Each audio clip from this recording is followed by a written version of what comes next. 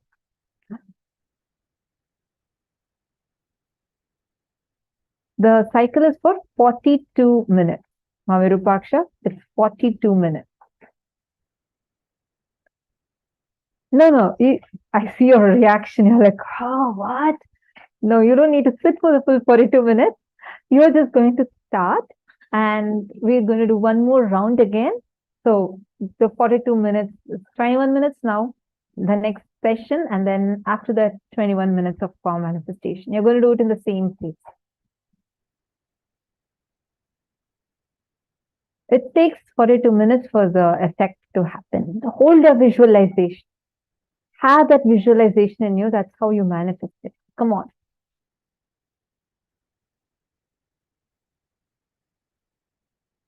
So nice to see so many of you in such a blissful gratitude space. Very sweet. Sit and do this power manifestation now. In that same space.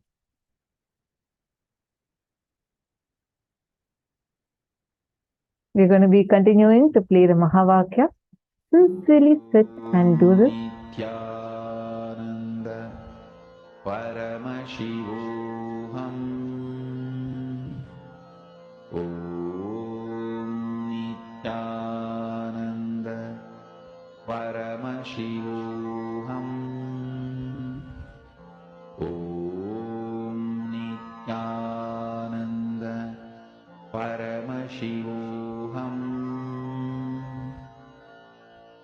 Om Nithyananda Paramashivoham. Om Nithyananda Paramashivoham. Om Nithyananda Paramashivoham. Om Nithyananda Paramashivoham. Om Nithyananda Paramashivoham. Om Nithyananda Paramashivoham. Om Nithyananda Paramashivoham. Om Nithyananda Paramashivoham. Om Nithyananda Paramashivoham. Om Nithyananda Paramashivoham. Om Nithyananda Paramashivoham. Om Nithyananda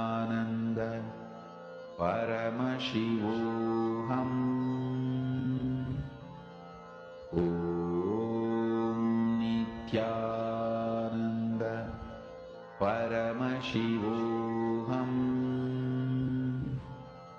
Om Nithyananda Paramashivoham. Om Nithyananda Paramashivoham. Om Nithyananda Paramashivoham.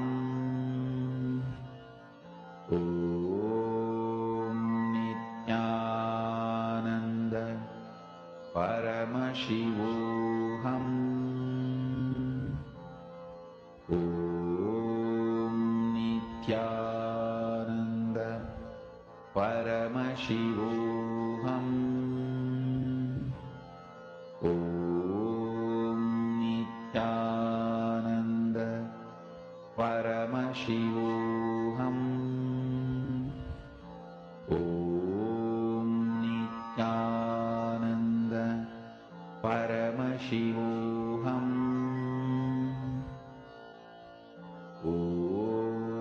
Om Nithyananda Paramashivoham.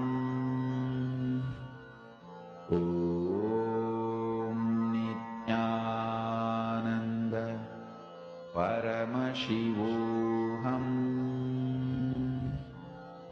Om Nithyananda Paramashivoham. Om Nithyananda Paramashivoham. Om Nithyananda Paramashivoham. Om Nithyananda Paramashivoham. Om Nithyananda Okay, I do see some of you asking questions. Just a moment. Continue the manifestation. I see participants on YouTube, Nithyanandam.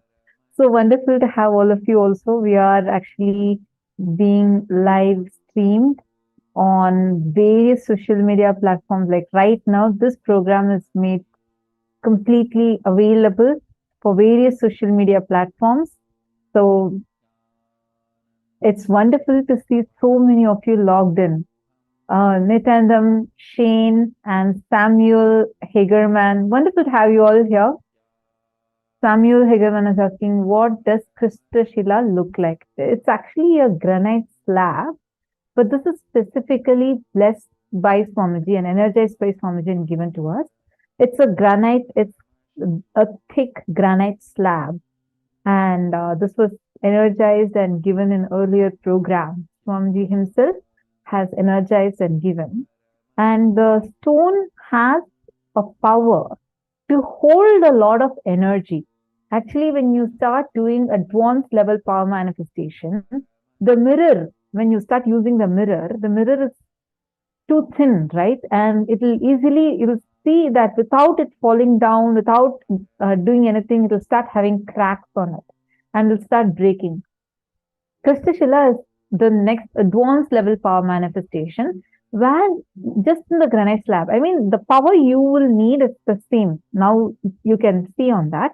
It will actually help hold a lot more energy and help you see the things, like you want to visualize a place. You want to see in that. It'll look like a HD video that you'll be seeing on the Krista Shila. Swamiji will be blessing the Jnananjana and giving. So the Jnananjana, when it's applied on the Krista Shila and you start seeing it, it'll be like you're watching a HD movie on the granite slab. So that's how it is. That's the Krista Shila. It's a technology from the period of Devi Parashakti as Madurai Meenakshi. When she ruled over Madurai as Meenakshi, this was a technology that was used in that period. That is why if you see all the temples throughout the Madurai, the whole kingdom, the Pandya kingdom, which was ruling Madurai, in their period, lot of things were built with this granite slabs, and there were just pillars and deities just made of granite, where whenever Devi Meenakshi wanted to make an announcement to all the citizens, she used to appear on all those granite slabs. Like right now, we all watch darshan on the TV, correct? Like your TV or your laptop. We watch the darshan of Swamiji. Like that, as Devi Meenakshi, she used to appear on all the granite slabs. People used to have her darshan on the granite slab, and she will come and do any announcement or reveal things to the citizens. I see you saying, wow.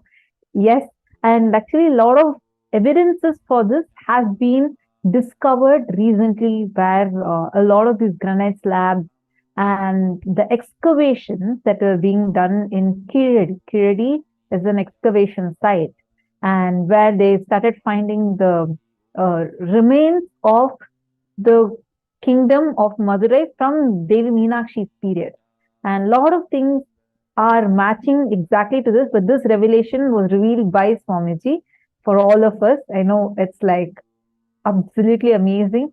That very science Swamiji has revived. And we saw like when Swamiji had initiated the Balasans, and many of the program participants who had attended physically the programs when it happened physically, the mirror, like without the mirror, you start using it without even you putting it down, breaking it, the mirror will start breaking because the energy, it can only handle up to certain amount of energy. After that, you need to use the granite slab. It's thick. It'll be in a golden box. Swamiji blessing and giving. And you apply the Jnananjana. Jnananjana is also again another alchemy product that's blessed and initiated and given directly by Swamiji.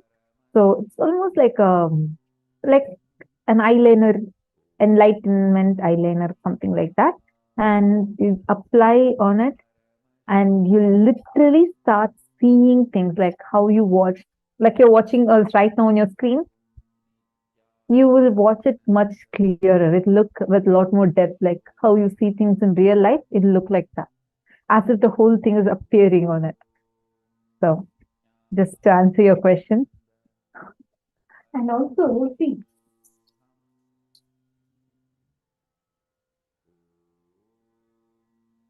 sorry for that. See, we did not need a phone, laptop, internet, everything, because our civilization was so advanced. Just this power that we are manifesting today, bringing rain. There was no global warming in the time where our ancestors existed. Can you imagine? We all built temple as tall as a skyscraper, and our temples have stood tall. Just one temple, Tanjore temple alone, has stood despite of 6 major earthquakes that world has ever faced. It has stood through multiple tsunamis. Despite of all of this, it has never shaken. You know why? We were so advanced. The power manifestation science, there was no global warming because our ancestors connected to planet Earth. They connected to Mother Earth as an extension. It was oneness based civilization. That is why Swamiji tells the foundation of power manifestation is very, very important.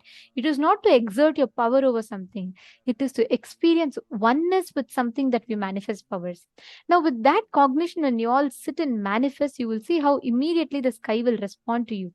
The weather will change as per the moment you need. Whatever you have asked, the sky will respond to you for that. Beautifully, Madhananda has posted that she was visualizing for the sun to almost set. And then suddenly she saw that the sun actually started turning more red. Wonderful.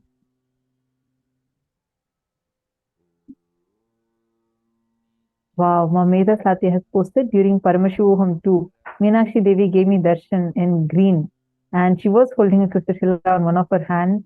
As being from north, I did not know anything about Devi Meenakshi. My gratitude to her, wanted to have a darshan again. Wow. Medha Satya, thank you so much for sharing such a beautiful experience. Actually, in just before assuming this body, in Swamiji's previous avatar, Swamiji came down as Devi Meenakshi. And in this form, both Devi Meenakshi and Sundareshwara Paramashiva have assumed one form together as Swamiji. So you are having her darshan every day. Joanna Nithyanandam, nice to see you with the big Sri Chakra behind you. Are you also doing the power manifestation? Joanna Kobus, sorry if I'm not pronouncing your name rightly.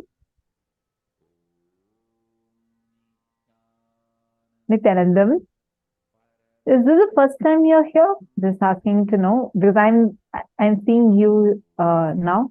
I see you wearing the Kantamala, so I definitely know that you've been connected to Swamiji for a longer time. But I'm just seeing you first time in the program. Lovely to have you here. Where are you from?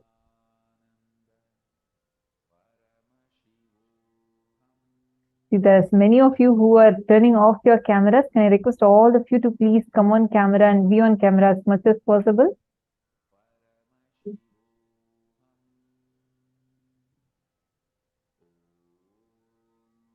Sonia Rao, I think I made it a little windy outside and dropped the temperature a bit. Wonderful. Nithyanandam, Kartyayani, Kalyanasundram, Nithyanandam, nice to see you here. You can get your two kiddos also to come and sit with you. I mean, they would have been grown up now. You can get both of your kids also to come and sit with you. Are they coming and attending the darshan? You can get them to come and attend the darshan also. I'm sure Akhilesh and Krishna, right? Probably I'm sure they all have grown up now.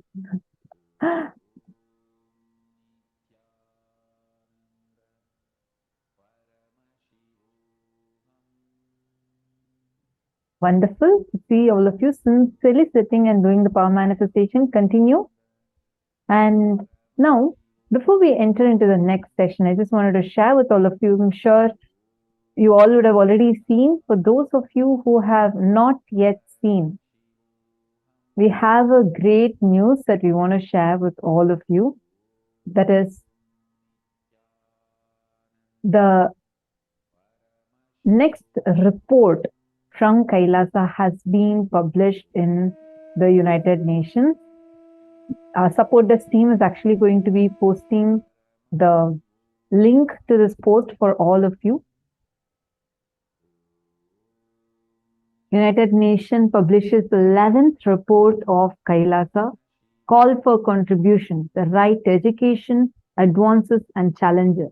The special rapporteur intends to identify the current main challenges to the right to education today and the crucial issues that deserve attention for the future.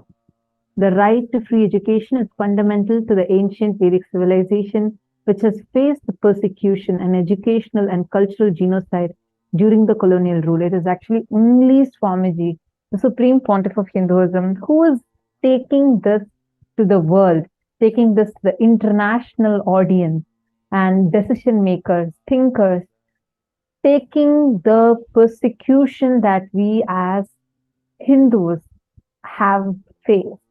And the United States of KAILASA has the right to free education, free food, free shelter, free clothing, free medical care, the 5 basic necessities of life as its constitutional right, in alignment with the injunctions of the ancient sacred Hindu scriptures, the Vedas and Agamas. An ancient Hindu economic treatise by Paramashiva recommends that no fee should be charged for things that do not perish by sharing, such as education and knowledge. In Asia, the revival of ancient Hindu civilization includes its education system has faced continuous and persistent backlash by the deep state elements. where the indigenous education of the Hindu Aboriginal indigenous agricultural tribes was under constant attack for over a decade by Hindu mystic extremists who also interfered in indigenous religious matters and succession process of children. Despite the persecution of AIAT members, the leader of the AIAT community, the Supreme Pontiff of Hinduism, and the head of state of KAILASA, Bhagavan Nithyananda Paramashivam, has been successful in reviving the Gurukul and made available for free in the sovereign land of KAILASA as well as globally. The Gurukul is designed and has been successful to make natural, capable, compassionate leaders living the highest values of life, such as non-violence, life is for others, expressing extraordinary innate superconscious powers, Shaktis latent in every human being, and radiating the ultimate truth of Paramashivoham. I am Paramashiva. So you all can go ahead and read the entire report that is posted here. The link for this is given to all of you.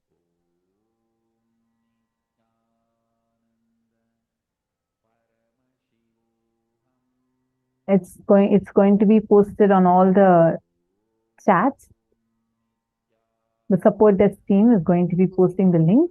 And I just wanted to also add to this because I grew up in the Gurukuls, Swamiji's Kailasa's Nithyananda Gurukul, and it still continues to be completely free of cost, like no cost.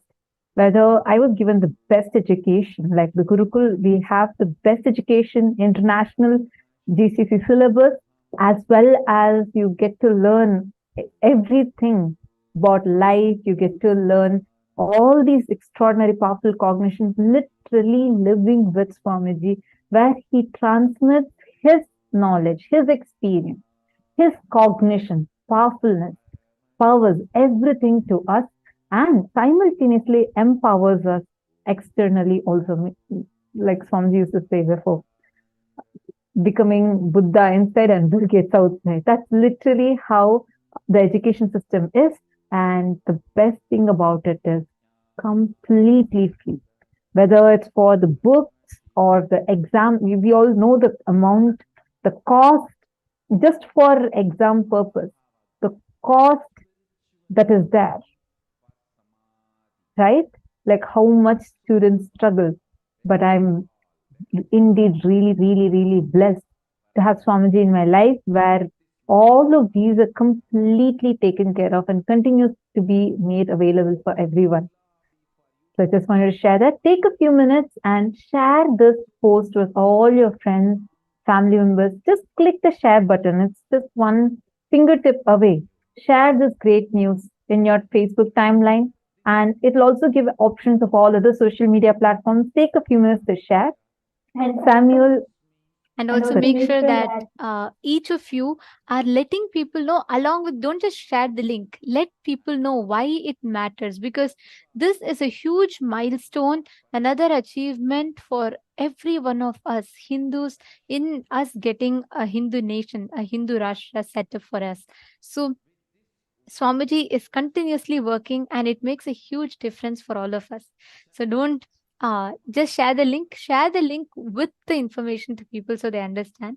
And now, and it is, before we enter into the next session, Samuel Hagerman said that he manifested rain. It's raining outside. Wonderful. Who else has manifested?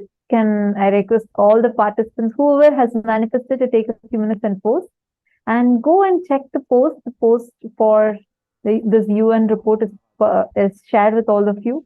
Take a few minutes, go ahead and click the link, share it with everyone.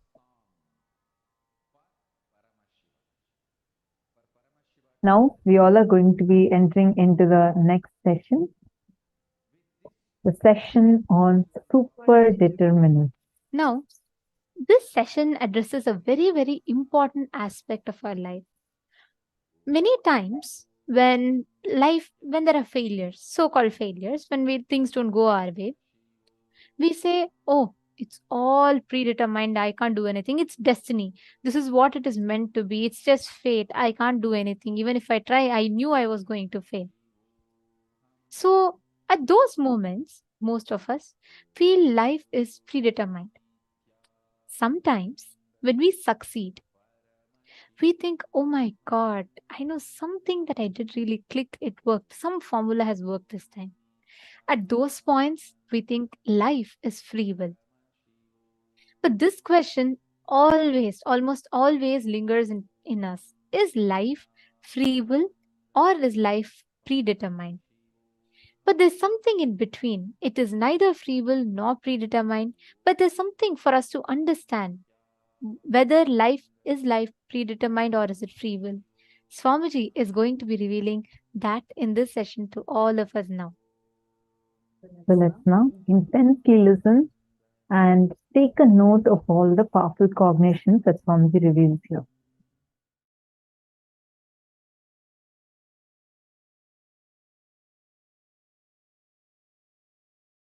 Influence now. Influence the present moment. Be powerful over the present moment. Understand? Live in the present moment is not a complete truth.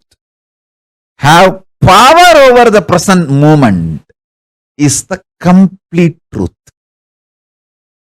The power of now is having power over now. Listen. Understand how you feel about you now and how you feel about the world now. Make that too powerful. If you understand and make yourself powerful, that you are Paramashiva, you will understand world is so auspicious and you are the power. Whatever you think, perceive, even as bad, was never bad, is never bad, will never be bad. It is your wrong perception is the problem. Delusion is the problem. Everything is happening properly. You just need to add more life positivity, more understanding. You just need to remember again and again, you are Paramashiva and face everything out of strength and powerfulness.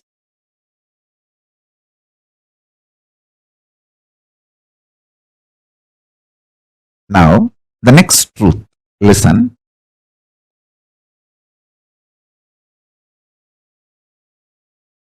Sometimes you feel the world is literally falling. The roof is falling on your head. You are crushed. You are collapsed. The world is just, sky is falling over your head. That is what is reality, and you perceive that as a reality about world. And that reality, that perception about the reality collapses your perception about yourself and you collapse. That is what you call everything is determined, fate, nothing can be done. Sometimes you feel, wow, what I want is happening. So your perception about the world is what I want is happening. And the reality, what I want is happening. Oh, then everything is free will. We have full freedom. Listen. Both are of understanding. Determination or free will, both are of understanding.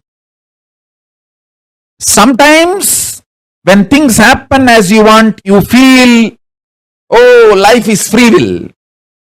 Sometimes when you feel things are not happening as you want and the roof is collapsing, crashing on your head, and you feel everything is predetermined. Now understand this truth. I'll give you one more example. If you are standing with both the legs, that's the way you experience reality. You raise one leg, that is your freedom. After that, you cannot raise the other leg also. That is determination.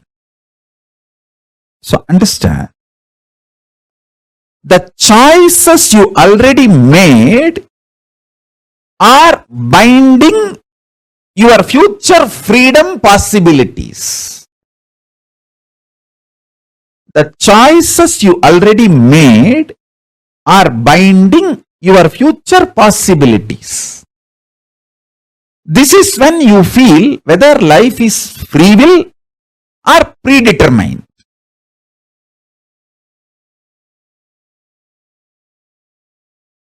When you perceive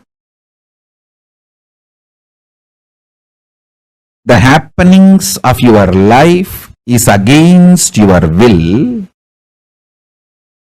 and collapse inside you, the way you perceive the world very negatively, and collapse your own identity about you and lose trust on you.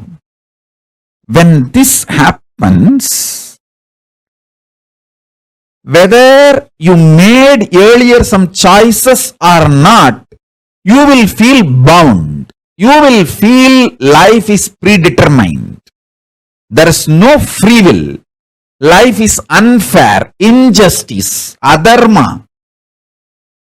It is all just might is right. People who have power, they grab everything. Nothing is right. It's all chaos. There is no order. And at some moment, when things happen as you want in the outer world, and your perception about the world is little better, you feel, the free will is life. There is a possibility. I can recreate, rebuild. Life has some hope. But please understand, both are of truth. Why even the idea of free will is of truth? Because you feel relieved, hope because of outer world happening. But the real truth is, if you decide to cognize the truth, you are Paramashiva, Paramatma, ultimate powerfulness. Understand? Whether life is predetermined or free will, the super-determinism is the truth. Answer for the question whether life is free will or predetermined is life is super-determinism. Neither predetermined nor free will. It is super-determinism. Understand? Empowering yourself with the truth, reality. You are Paramashiva. You are the ultimate Paramatma. And from that truth, reality, making your perception about life, and with that strength of your subjective truth about yourself and your subjective experience about the world, impacting the world, the reality is super-determinism. This is the real way of existing. This is what I call freedom. Freedom is not choices. Freedom is manifesting the reality you want to manifest. Listen.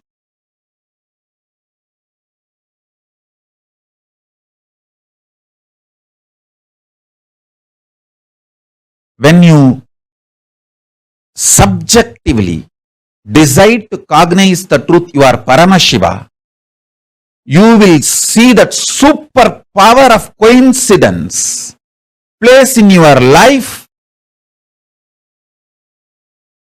and you manifest super-determinism. I give you two methods for you to achieve the super-determinism. One,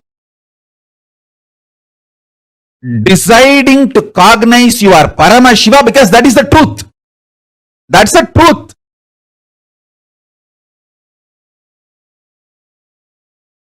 And face your inner space, your perception about life and the life reality itself. With this truth, I am Paramashiva. This is what is having power over now. Life, reality. That's first. Second, always tell everything to your Atmamurti. You can pray, you can cry, you can express your frustration, you can express your joy, you can express your gratitude, you can even fight. Do everything with your Atmalinga and Atmamurti. Everything. Continuously talking to your Atmalinga and Atmamurti will give you the power to manifest what you want. Shakti. And Buddhi to change wherever you need to change. Above all, Bhakti. The romantic existence with cosmos. You will get all three. Constantly talk to Atmalinga and Atmamurti. Listen. Take these two as the method to achieve super-determinism. One,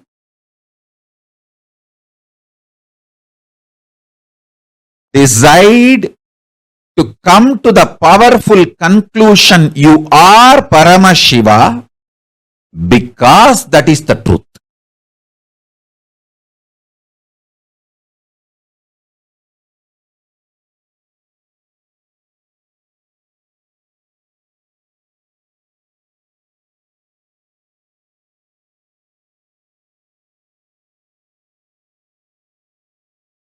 Om Paramashivoham. Om Nithyananda Paramashivoham.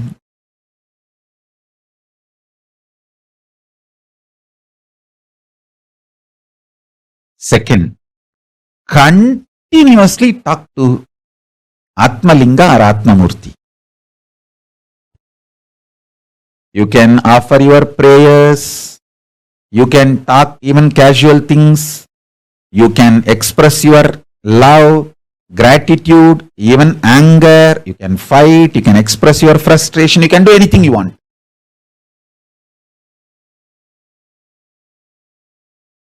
And I commit with you, I will respond to you immediately. I'll give you what you want. Shakti, to manifest your life as you want. Buddhi, intelligence to alter. If at all you need to alter somewhere your wants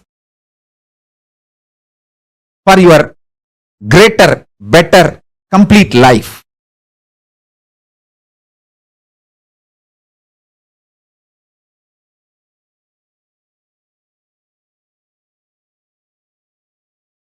And above all, bhakti, a life positive, joyful connection with life, reality, cosmos, with everything, with yourself, with world, with God, everything.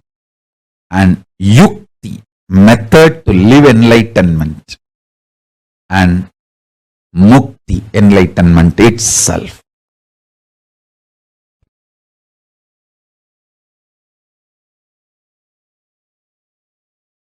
The true experience is when you decide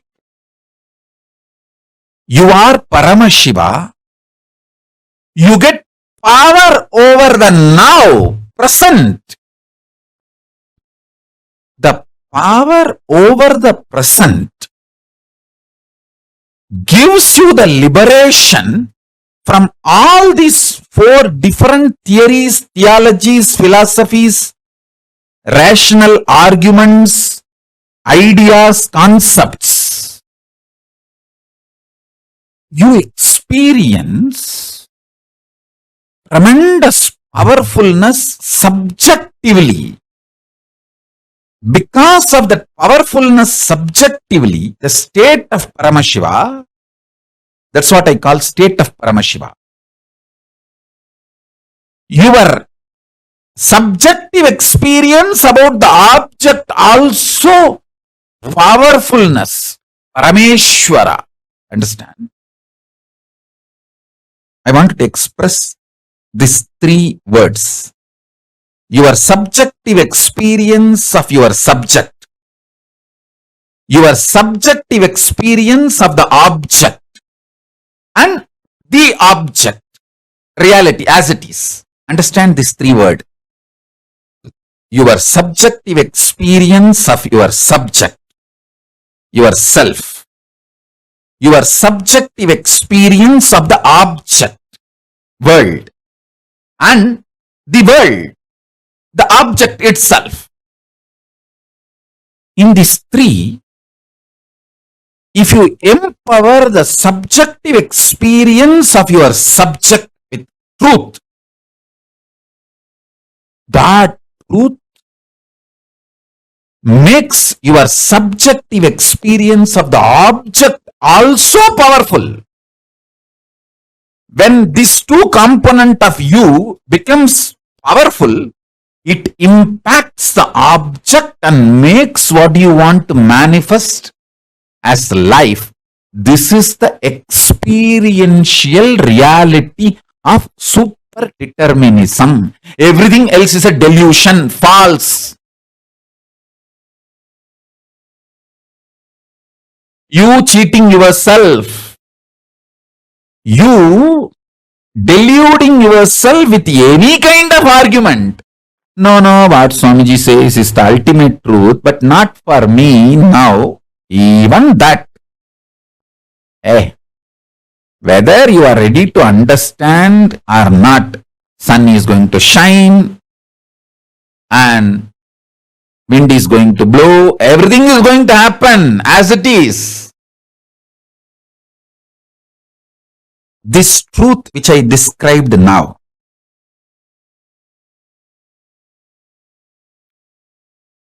I'll explain the next level. Listen. Super-determinism means empowering your subjective experience about you, your subject, with the truth you are Paramashiva. Paramashivattvamasi. You are Paramashiva. Empower your innermost subjective experience about yourself consciously. You are Paramashiva because that is the truth. And from that powerfulness, analyzing your subjective experience about the object, world,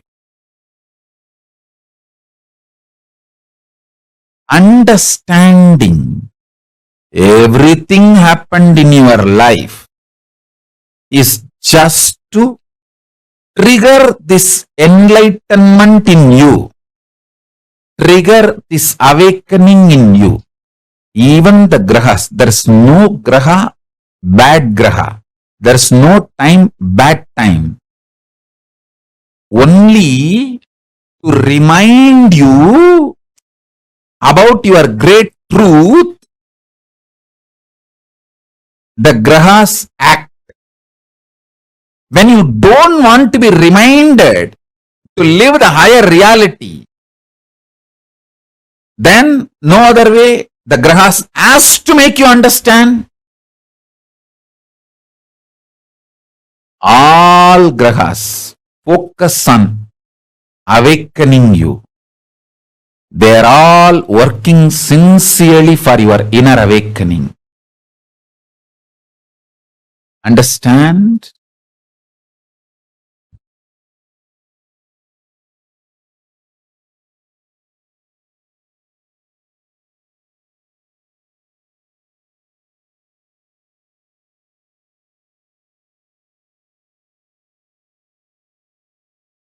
Hey, listen. Sometimes your babies are pet. They go into kind of a trance mood when they listen to my satsang and just they settle down. You may be thinking they are sleeping. Even if you think they are sleeping, don't wake them up. It is okay. Just let them. Because they sincerely, intensely listen. If you are pregnant, the baby inside your womb listens to me sincerely. And the babies who sit in the satsang, they go to a kind of the trance, turiya space, and just melt down. You may be thinking they are sleeping. Even if you think they are sleeping, don't disturb them. Allow them to sleep. It's okay.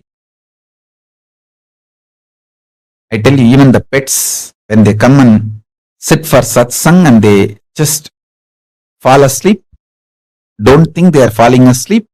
Even if you think they are falling asleep, don't disturb them.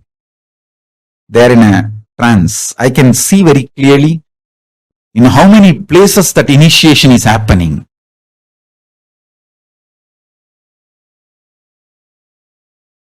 When initiation happens, so many people react in a different way. Babies go into the trance of turiya. So all of you, allow this initiation to happen inside you and to everyone around you. If you have pets and kids, get them to satsang. Even if they sleep during the satsang, don't worry. Let them be there. Because these great truths, they get inside the system and become bio-memory.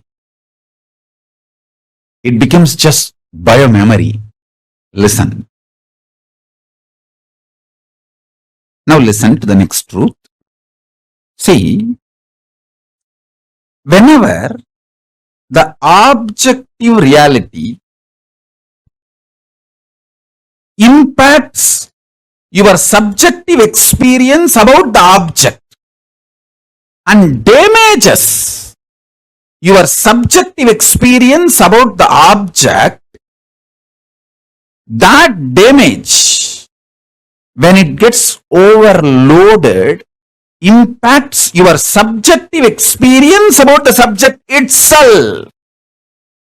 That is what I call you gaslighting yourself. Nobody gaslights us. Understand? Nobody can gaslight unless we allow the gaslighting. Whether gaslighting or enlightening, it's your responsibility. You allowed gaslighting of the society. So allow my enlightening.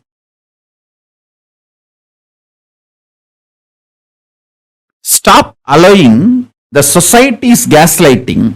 Allow my enlightening. So listen carefully.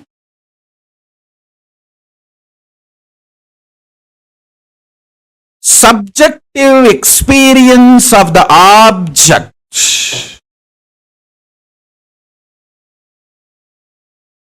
should be impacted, impressed By the truth of the subjective experience, you are Paramashiva, not by the objective reality, so-called this world, and your equations with this world.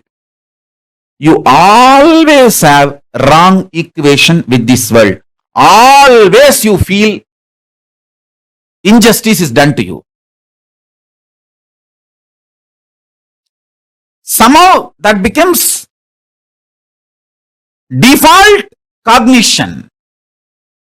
When you allow that pattern to get rooted in you, you damage your inner space, the subjective experience of the objective reality world. When you damage your inner space, that damage impacts your experience about your self. This is what I call powerlessness. Understand? You should know why you are not able to live in the present moment. Only then you can heal yourself and start living in the present moment. Otherwise, just teaching, oh, live in the present moment, live in the present moment. Nobody can live. Nobody can live in the present moment unless they understand why you are not able to live in the present moment. Listen. If you feel so much injustice is done to you and feel anxiety, panic attack, your subjective experience about the object world is impacted by the world, others, outsiders, everyone. And if you feel so much of injustice is done, panic attack, anxiety, all that, be very clear, you cannot live in the present moment and you are going to literally commit spiritual suicide if you make decisions from that space. You are only going to destroy yourself more and more through any decisions you make from that space. First thing, stop making decisions from the pain, frustration, anger, violence, powerlessness of the subjective experience about the objective reality. Listen to that. Listen to this truth. More and more decisions you make out of the painful inner space, deluded inner space, the inner space which is hurt by the outer world, the inner space which you allowed to be hurt by the outer world, with the idea there is injustice done to you, or the subjective reality impacted by the objective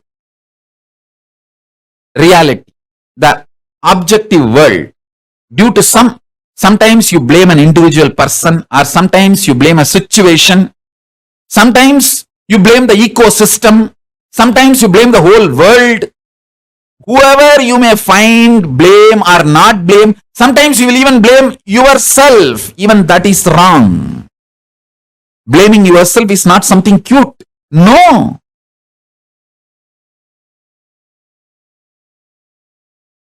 Don't say, oh, I am suffering so much. How can I be Paramashiva? Say, I am Paramashiva. How can I suffer? Change the whole thing. Listen. Don't say, I am suffering so much. How can I be Paramashiva? No. Say, I am Paramashiva. That is the truth. How can I suffer? Let truth empower your experience about you and empower your experience about the object. Let the truth empower the subject's experience about subject, subject's experience about object, and object itself. All three. This is what I call super-determinism.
Is neither free will nor is predetermined. Life is super-determinism. What you will for, what you work for, that is what happens as reality. So life is neither free will nor it is predetermined.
Life is superdeterminism.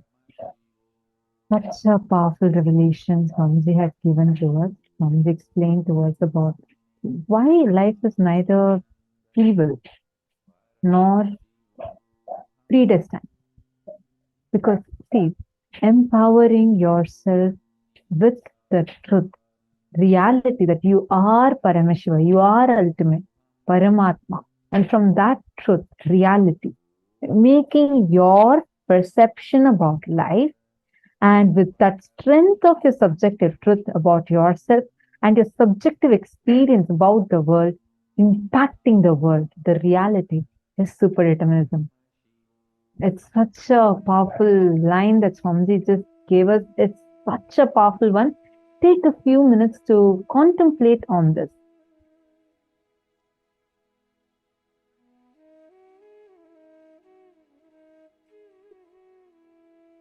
Take a few minutes. Nithyanandam, Milos, Gondak, and Sri Nitya Sundaranandan. Sundaranandana. Sir, I'm not sure if I'm pronouncing your name rightly. Very nice to have you all also join in for the program. All the participants that are watching us through Facebook, YouTube Live, kindly let us know that you are here. It would be wonderful and amazing to know you.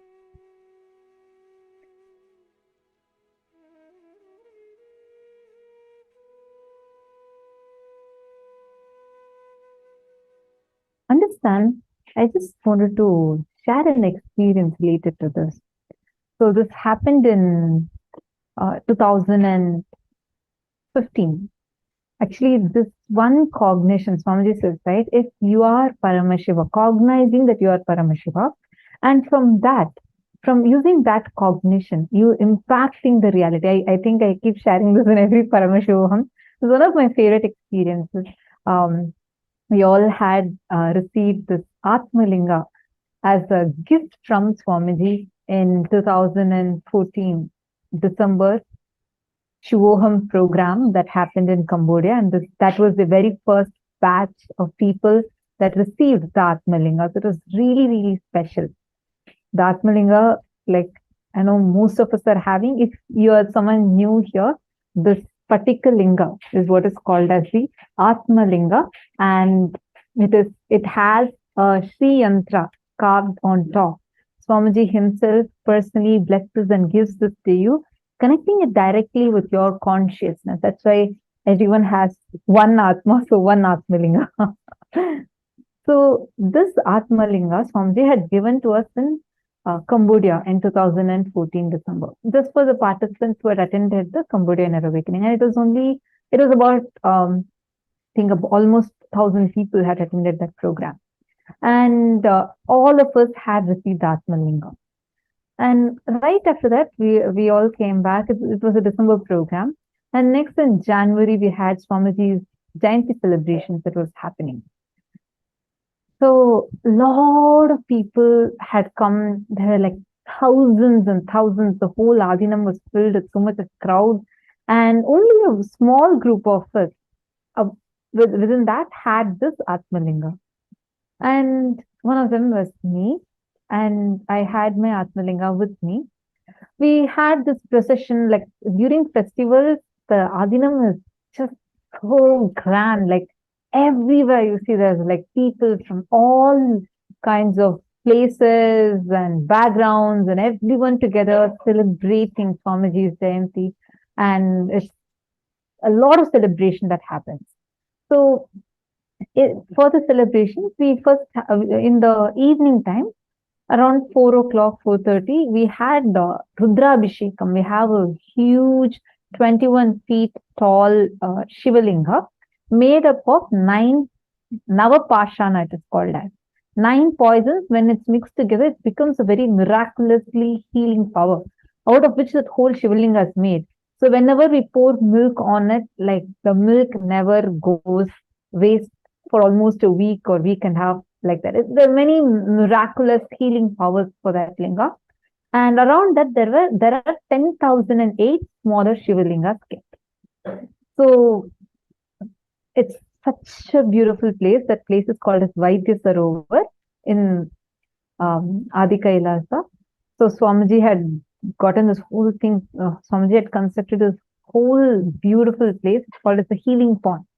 So that's where we offer the Rudrabhishekam. So when offering Rudrabhishekam to that Shivalinga, I kept my Atmalinga also with that and I offered. And when it got over, I remember of packing everything, but I had missed my Atmalinga amidst those flowers and I did not remember it at that time.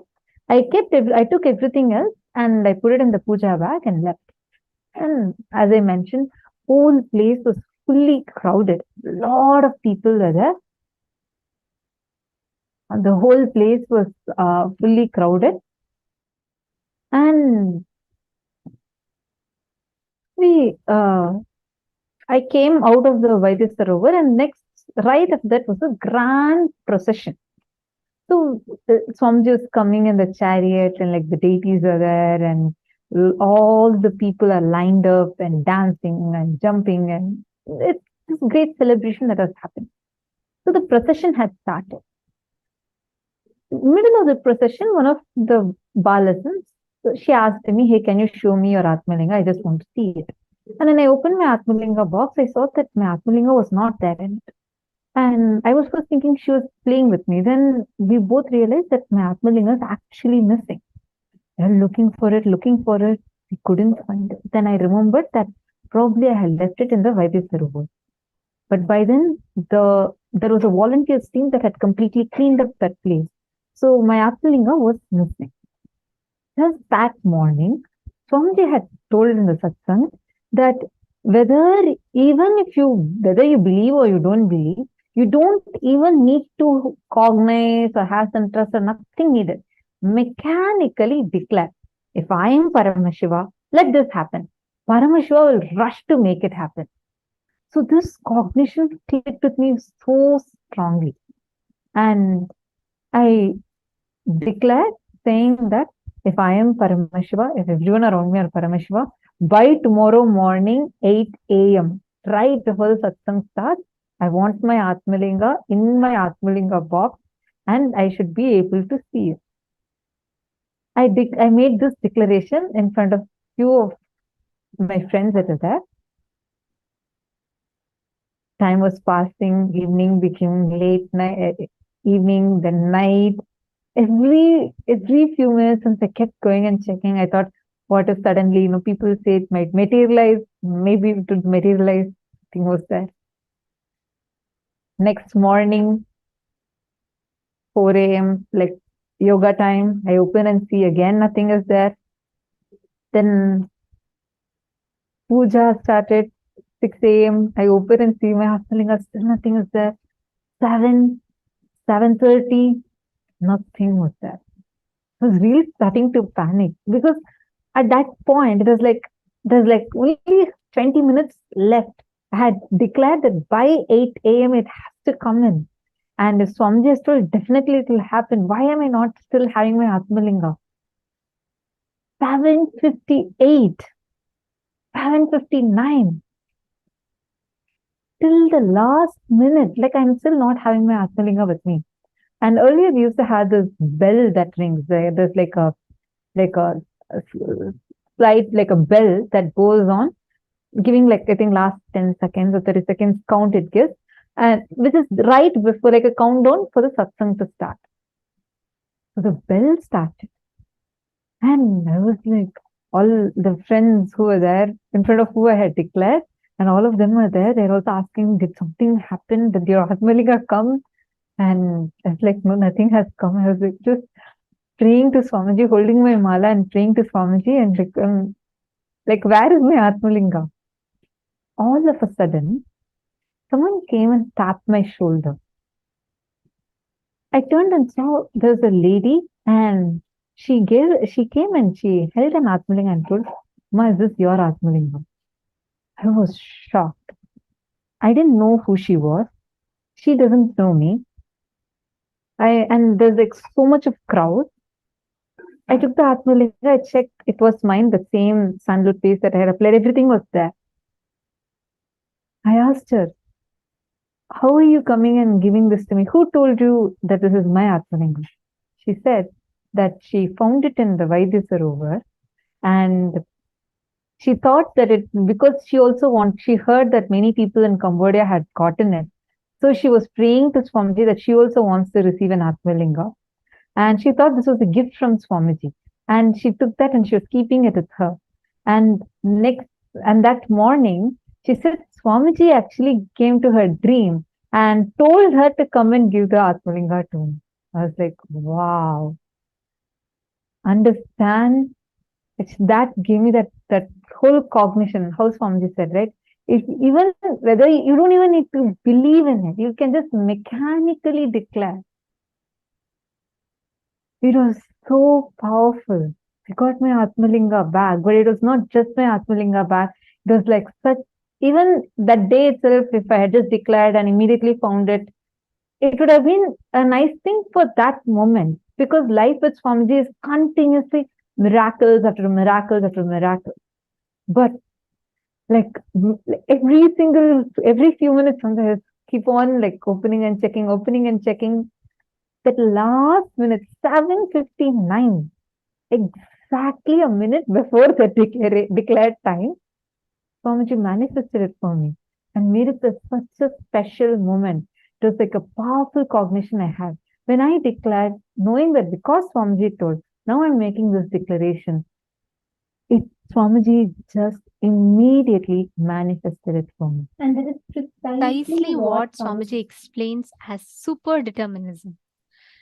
When you know that there is something beyond fate, destiny, there's something beyond your individual will, there's your conscious decision. And that conscious decision has a power over the reality, power over fate, power over destiny, power over everything else. And without that conscious decision in you, even the most enormous situation outside cannot influence a change in you. With that decision in you, even the most subtlest of things will influence a big change in your inner space. Your super determinism, your individual free will, the way you want to experience reality, has a huge role to play in how life occurs to you. If you give up saying, oh, it's all like predestined and nothing is going to happen and I'm not going to be able to manage anything anyways, then you're going to be on the loser's end. And if you feel, oh, everything is under my control, that is also wrong. The only thing, the right understanding, Swamiji calls this beautifully as Nithyanandite way of thinking. When you have the right understanding that Swamiji has told it will happen, and because Swamiji has told it will manifest, and leaving it to Swamiji and doing it, out of that surrender and knowing because you're surrendered, you have the complete freedom and free will in your hands to manifest reality, that is the key. That is super determinism, and that is how you manifest your reality. Catching it? So today, what all of us learned just now is precisely this super determinism, with the right understanding of which you can manifest what you will, what you desire. Let's do a very quick activity for this. Pen down at least 5 areas of your life, aspects or areas of your life where you're experiencing suffering.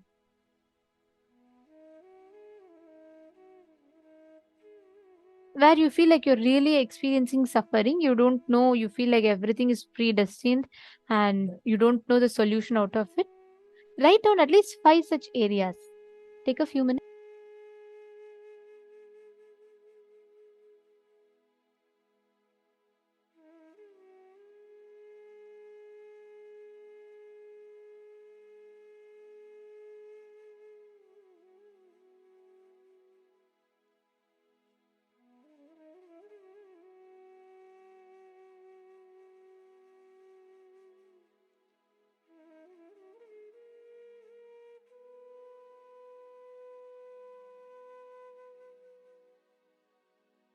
If any of you want to share, There's a particular place where you're seeing that, yes, this is where I'm stuck, this is how I feel, and you need help in applying this cognition there, please feel free to message us. You can post it in the chat or on the comment section.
take a few minutes and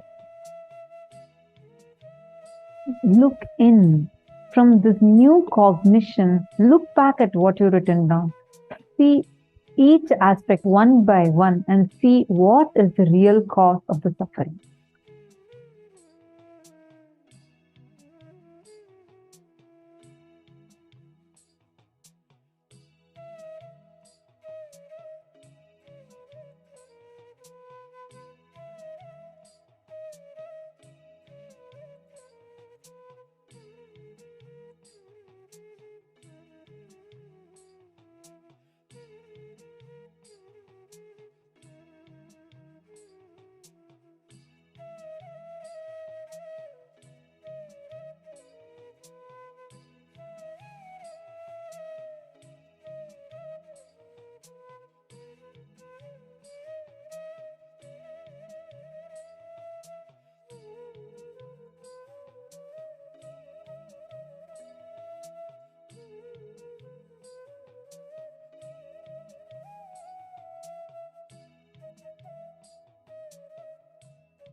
Yes, Nithyananda, I do see some questions. I'm just going to be helping all of you understand how you can apply this in the situations that you have mentioned. Okay. Starting with Ma Virupaksha. I'm stuck in power manifesting and manifesting anything I want. Okay. Now, Ma Virupaksha, what exactly is the cognition that you are struggling with in that?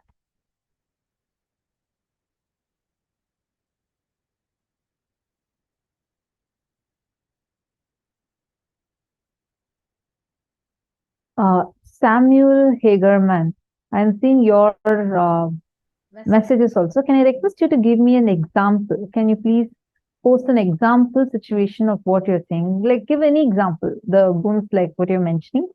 Give me a specific example of a case scenario where exactly you're experiencing that. So, okay, Mayuripaksha has posted.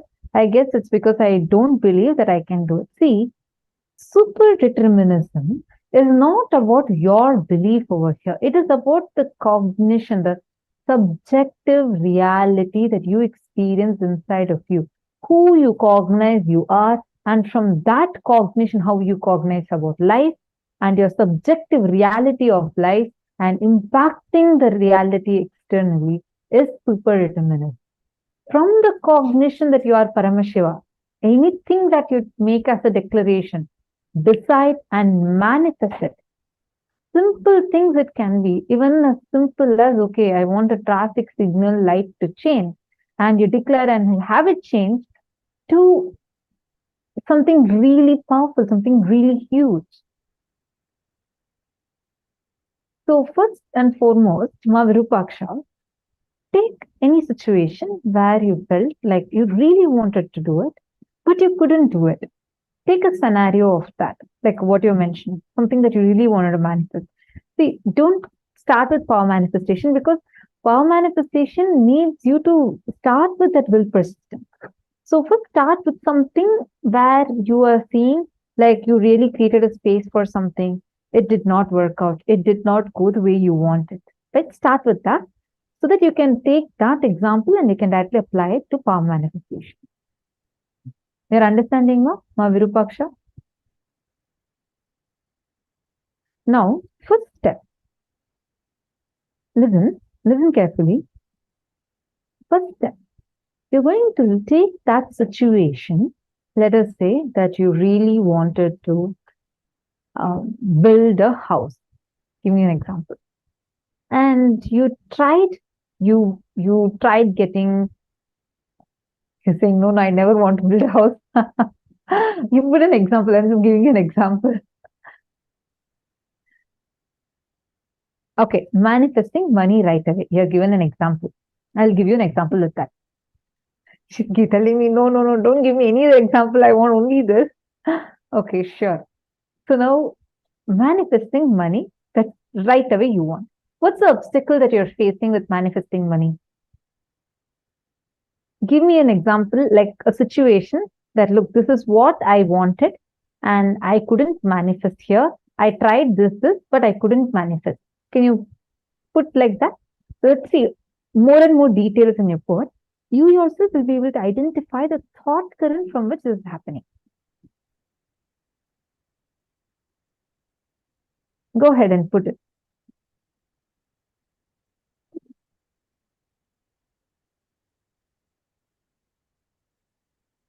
Like what kind of a thought current? I always had enough, but it's difficult for me to have more right away. Okay. Now, look in the moment you say, I want to have more money. Like I want more money right now. Like I need it like tomorrow, or I need it today evening. Let's say you have like that kind of a cognition. At the same time, what is the cognition from which you're cognizing that? What is the cognition you carry about you when you are having that desire? Look into that first. What is it that you're carrying? Do you feel that this is Ma Virupaksha who's already having money, but I still want more? Do you have that kind of a conflict inside you? Or do you feel like I have tried many times, I want to try it out, but I'm still not too sure? What kind of cognition are you seeing that where you even start to have this desire from?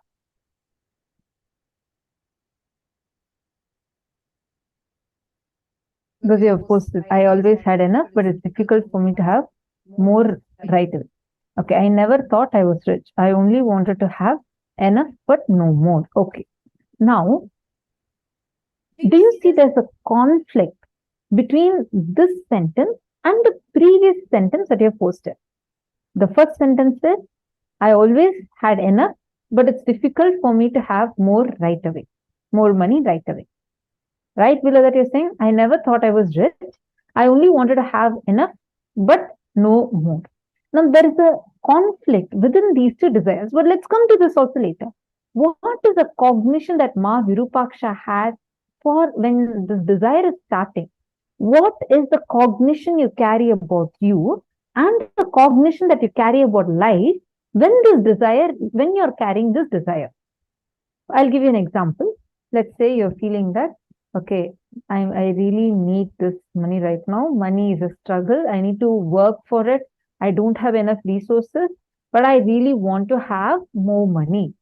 And you feel that money will come only when you struggle for it, or only when you have some resources available for it.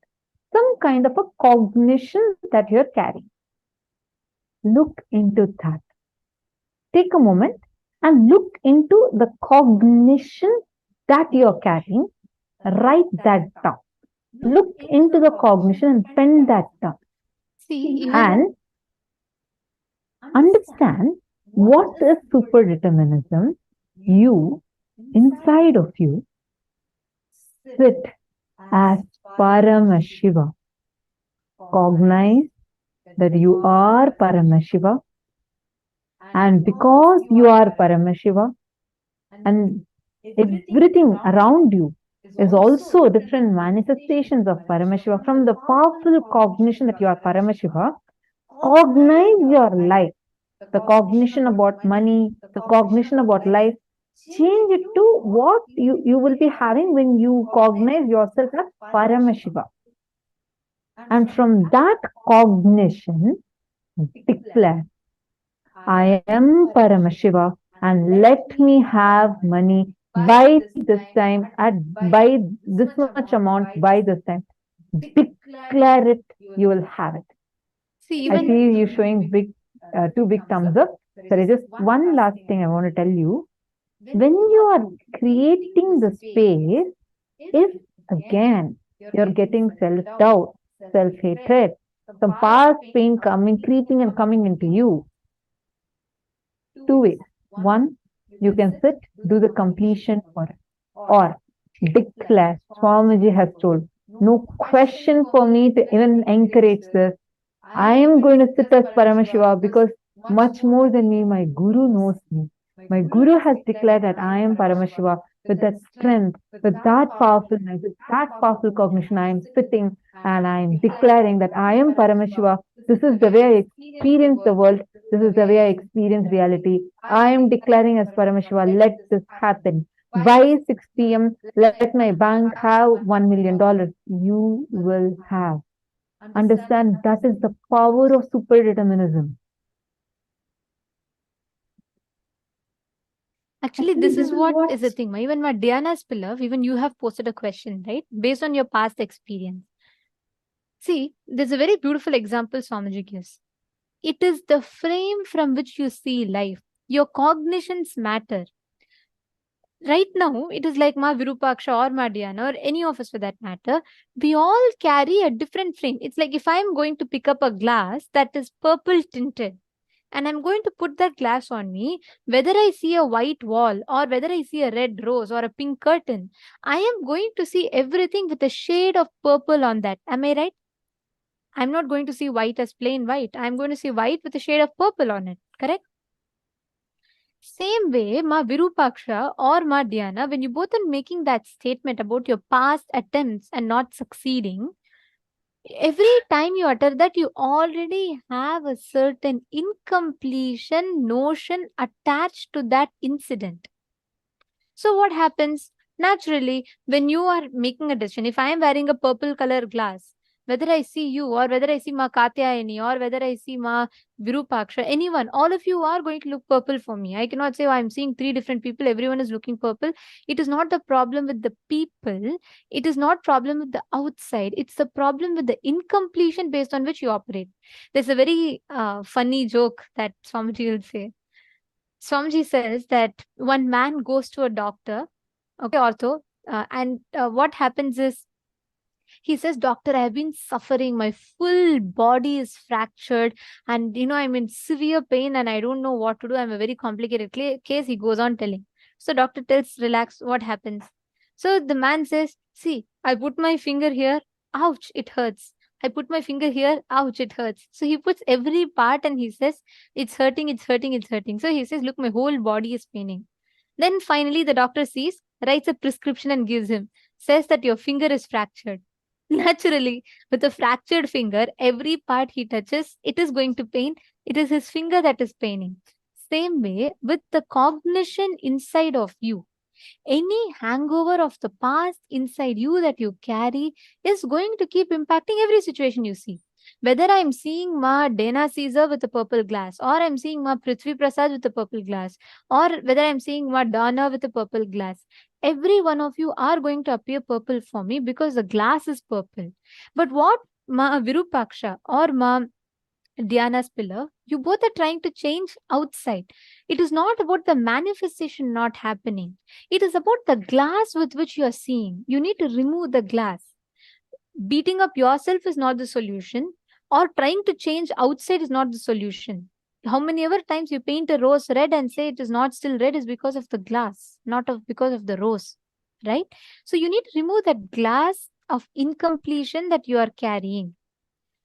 You need to remove that glass, that layer, that cognition that you are carrying inside, and you need to see the reality as reality. That is what Swamiji explains as completion.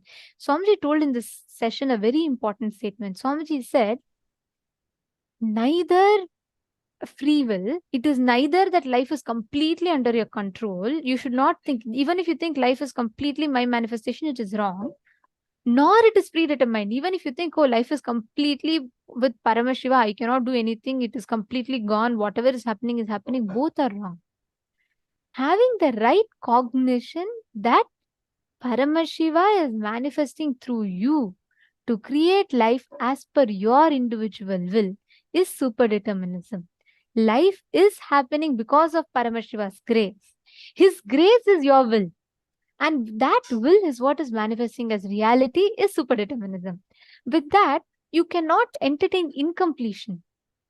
Ma Virupaksha, you judging your present life based on your past 50 failures is again, you are saying life is predestined. Whatever I try, it's not happening. There's an amount of fate that is involved.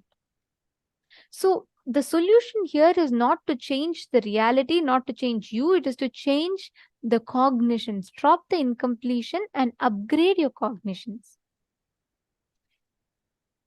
Catching it? Are all of you understanding?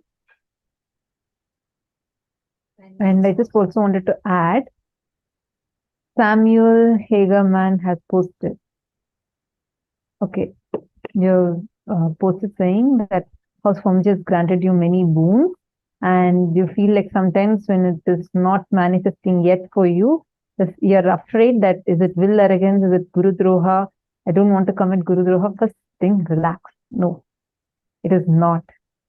Inside of you, as long as you keep your simple integrity to Guru alive, it is not Guru Droha. Don't even get afraid like that. Second, understand when Swamiji has blessed you, it will no matter what, it will happen. It will definitely happen. When you're saying that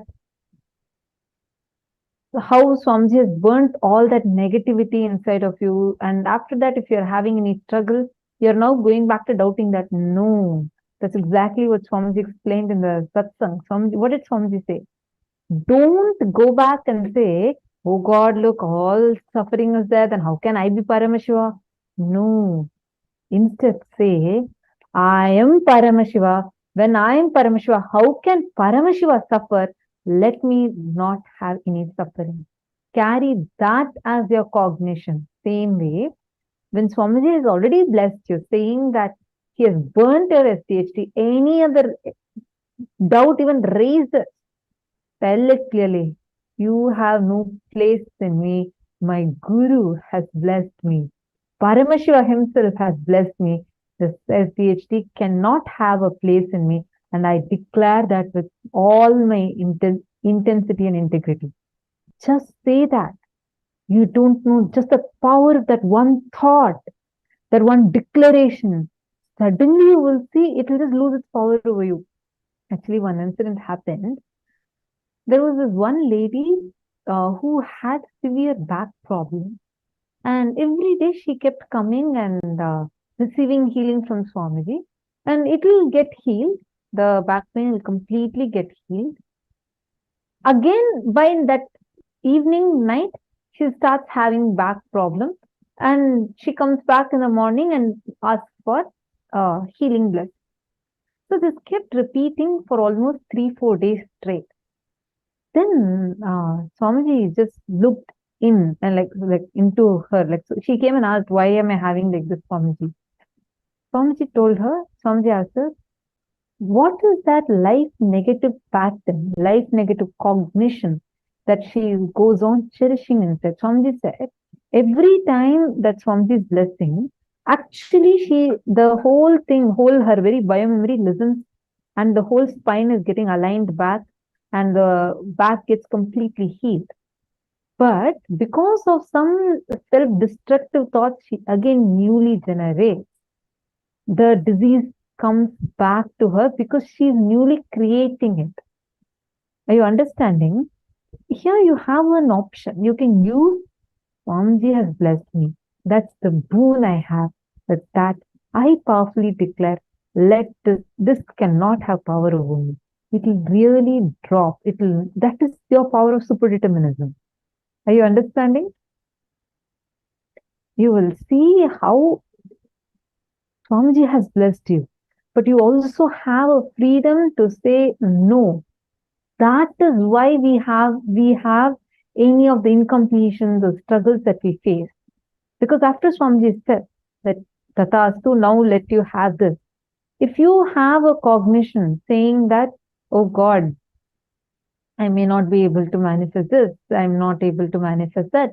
And if you send a message of no, then Swamiji cannot do anything because you are telling a clear no. The individual free will is respected by the cosmos. So in your free will, individual free will, you need to decide and declare. You understanding? Now comes the next important subject. Once you have that free will, right? Once you decide with superdeterminism, another problem that many of us face in terms of executing something is the lack of motivation. Actually, when Swamiji hates the word motivation because if something from outside motivates you today, that same thing from outside can make you stop being motivated. Motivation is a very temporary feeling that one has. So all the so-called motivational videos, everything, watch it. It'll only give you a temporary feeling to do. After that, again it drops because anything from outside is exhaustible, ephemeral. Only thing eternal is consciousness. So how can you have that eternal so-called motivation? But Swamiji uses a very beautiful word. How can you have that self-driving inspiration in you? Driven by yourself. Swamiji started at the age of 3. Why? Why Swamiji didn't have a life like normal kids would, as we think? From his young age, Swamiji started working. But the moment we say that, right, we all have visualization. Oh, so much of struggle, so much of suffering. With that, you have to do. But Swamiji redefined it completely. The most blissful, joyful. If you see, when you're around Swamiji, right, that's the thing I always love. If you're around Swamiji, you will not even feel like you're working. You will feel like Swamiji is making some jokes. Something was happening. When did all this work happen? We'll have no idea. Because that ego will not be playing in between. Actually, you all should listen to this session. It's a very, very beautiful session. Swamiji talks about self-driving inspiration. Just listen to this. And this is a very important session to prepare us for the darshan today. So let us all listen to this session.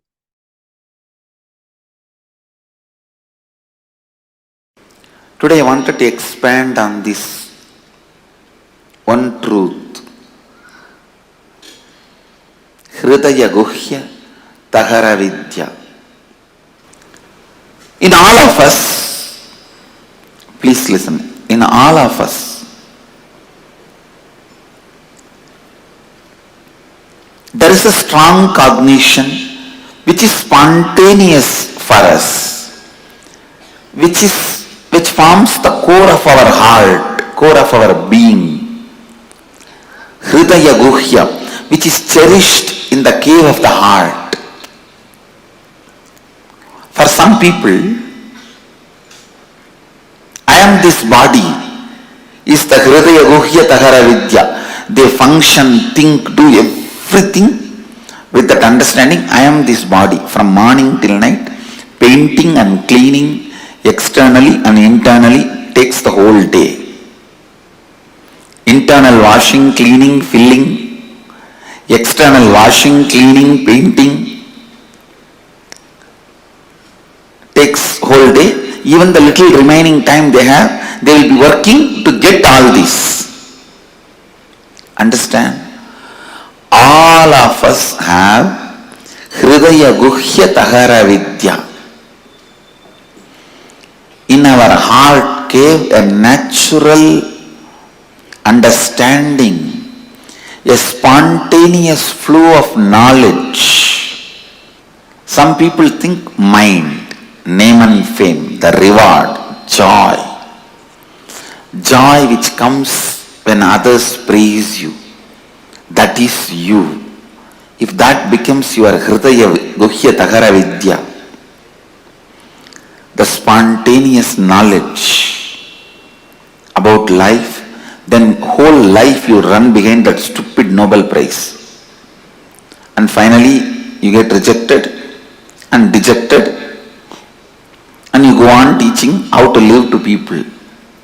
You need to understand what actually your hridaya guhya, in the heart cave, you think as your spontaneous cognition about inner image, outer image, life image and others image.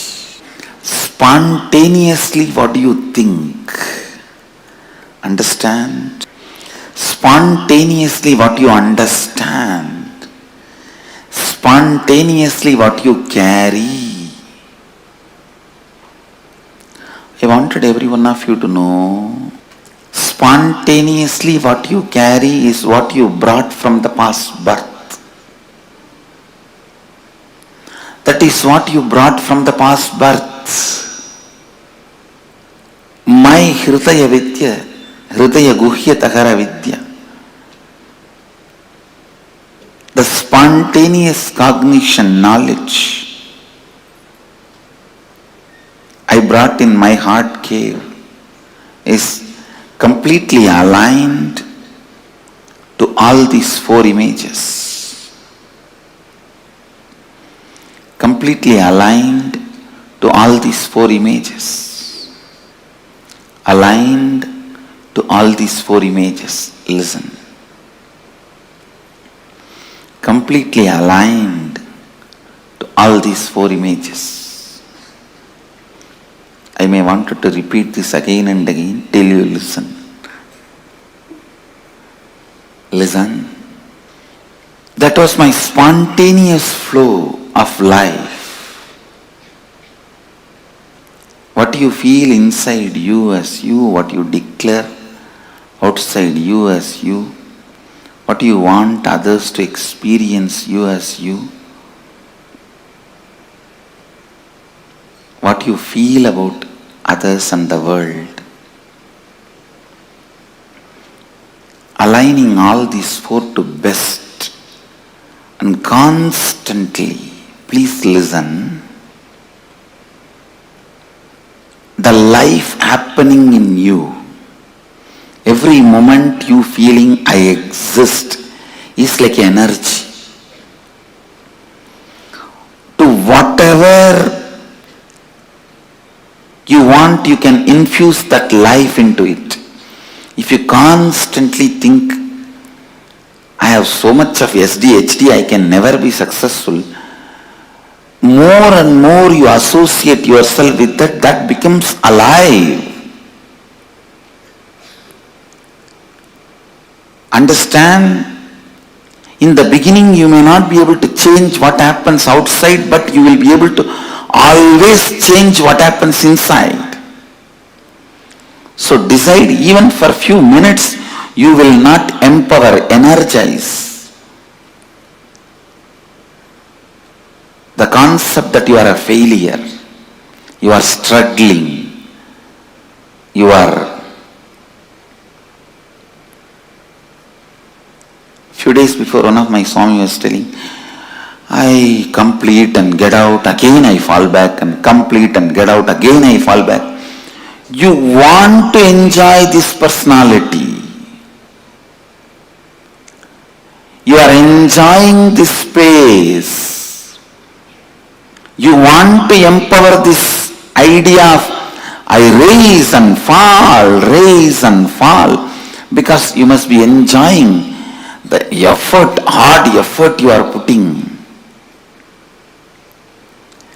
Understand? Hard work is nothing but ignorance. You don't have intelligence to do the smart work. You are stupid enough not to do the smart work. What you do is called hard work. And if you enjoy hard work, nobody is going to say no, but you are stupid.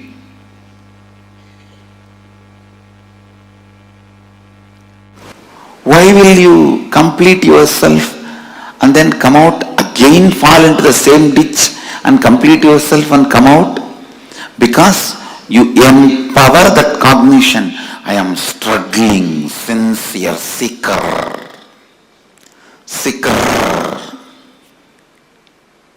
Because you set a standard to yourself long ago. At least I will be a good seeker. Whether I achieve it or not, who knows?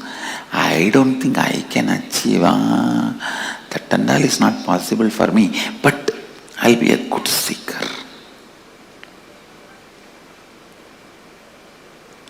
And maybe that is the way you will try to get others' attention. See, I am struggling and coming out. But stupid thing, nobody is ready to listen to your struggle. Understand? How much ever you try to decorate your struggle, nobody is ready to listen to your struggle unless you win the game. Only when you win the game, your struggles are garlanded, respected, worshipped. Your struggles by itself has no respect. So decide to win the game now. See, every moment your life empowers some cognition. Either, see, all these different cognitions. I am struggling. I can't achieve it. I can achieve it. I have achieved it. All these are just various cognitions, various balloons. You can fill the gas in any balloon. Your life is the gas. You can fill the gas in any balloon. Why do you want to waste your gas into that stupid balloon? I am struggling. Complete it. Get rid of it. I have achieved. Fill the balloon of I have achieved. Then what is the qualifications of achieved? Person who has achieved? Always be aligned. This aligning, I wanted to expand on this little deeper. Morning when you wake up, just ask yourself, an authentic person who lives Advaita, how he will wake up? He will just wake up like Mahadeva and bless the world. How he will shower himself, clean himself gracefully. What he will do next? Whatever I am doing, is it aligned to my identity which I want to build as my inner image, which I want to show as outer image, first image and life image, which I want to take the responsibility for? This aligning, the moment you decide, yes, this action has to be done if I want to have this outer image. After that, no conflict, no question of conflict, no question of contradiction, no question of anything else. No question of conflict, no question of contradiction, no question of anything else. In all of your life, what you want to build, clearly decide now and always align your actions to it. That is what is spiritual practice. In my case, I came with what I want, all these four clearly, and always my actions were aligned to it. That is why I claim born enlightened.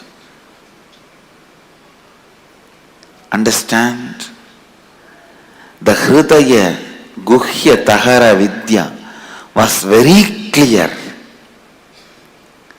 The spontaneous expression, the way you think, every moment you are thinking, let it be aligned to what you want to show you as you to the world.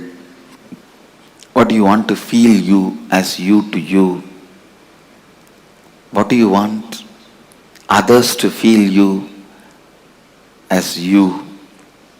What do you want to feel as world? Again and again and again align yourself to that authenticity. The best inner image you want to have, best outer image you want to have, best others image you want to have, best life image you want to have. How much ever you think it is difficult, it is achievable. Be very clear. The idea of your difficulty is nothing but your SDHD. See, the mirage water need not be drained for your car to go in the road. The summertime, mid-noon, you will see the mirage water in the road. It literally looks like a large water body in the middle of the road. Do you need to bring big motor pumps, pipe and drain the water for your car to drive? No. You just need to understand it is illusion and drive. Same way, your SDHD, you don't need to be struggling with it.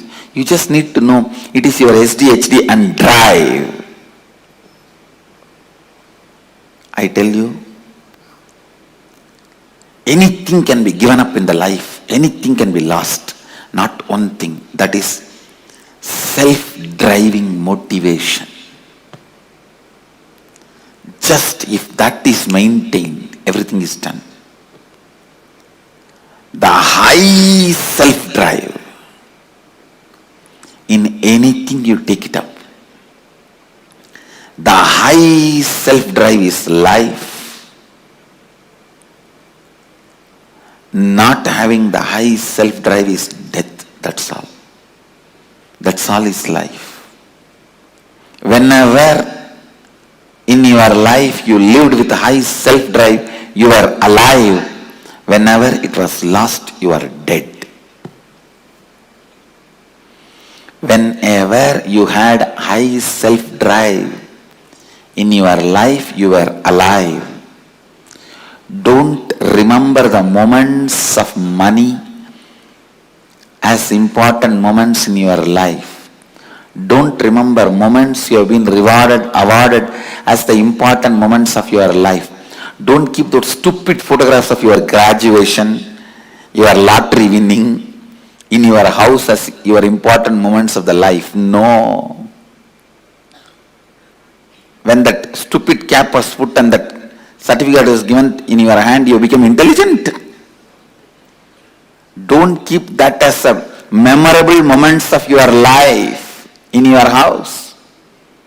Whenever you had a high self-drive, those moments are the most memorable moments of your life.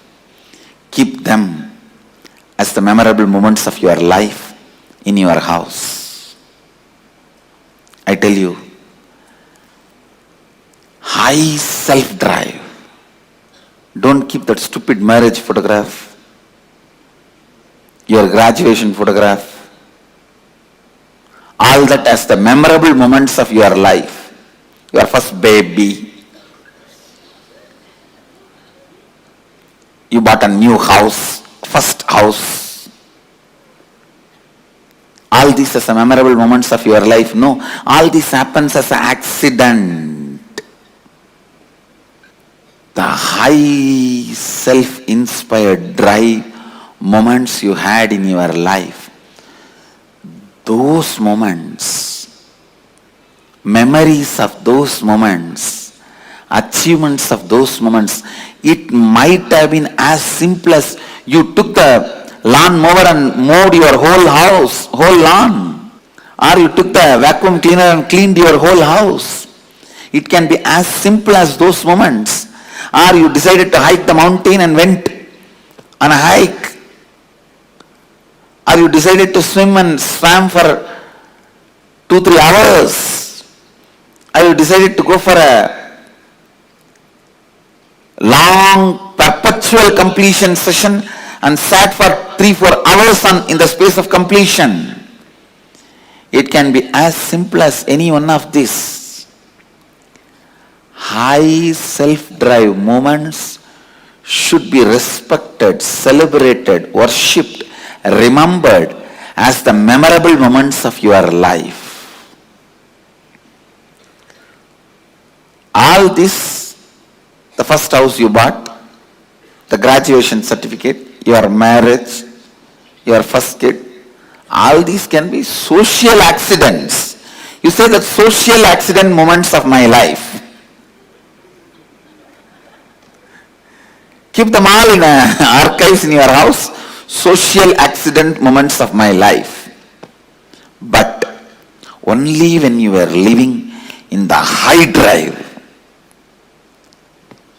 It can even be in your office without bothering about what money is going to come or anything. You just sat for 10 days and finished a project.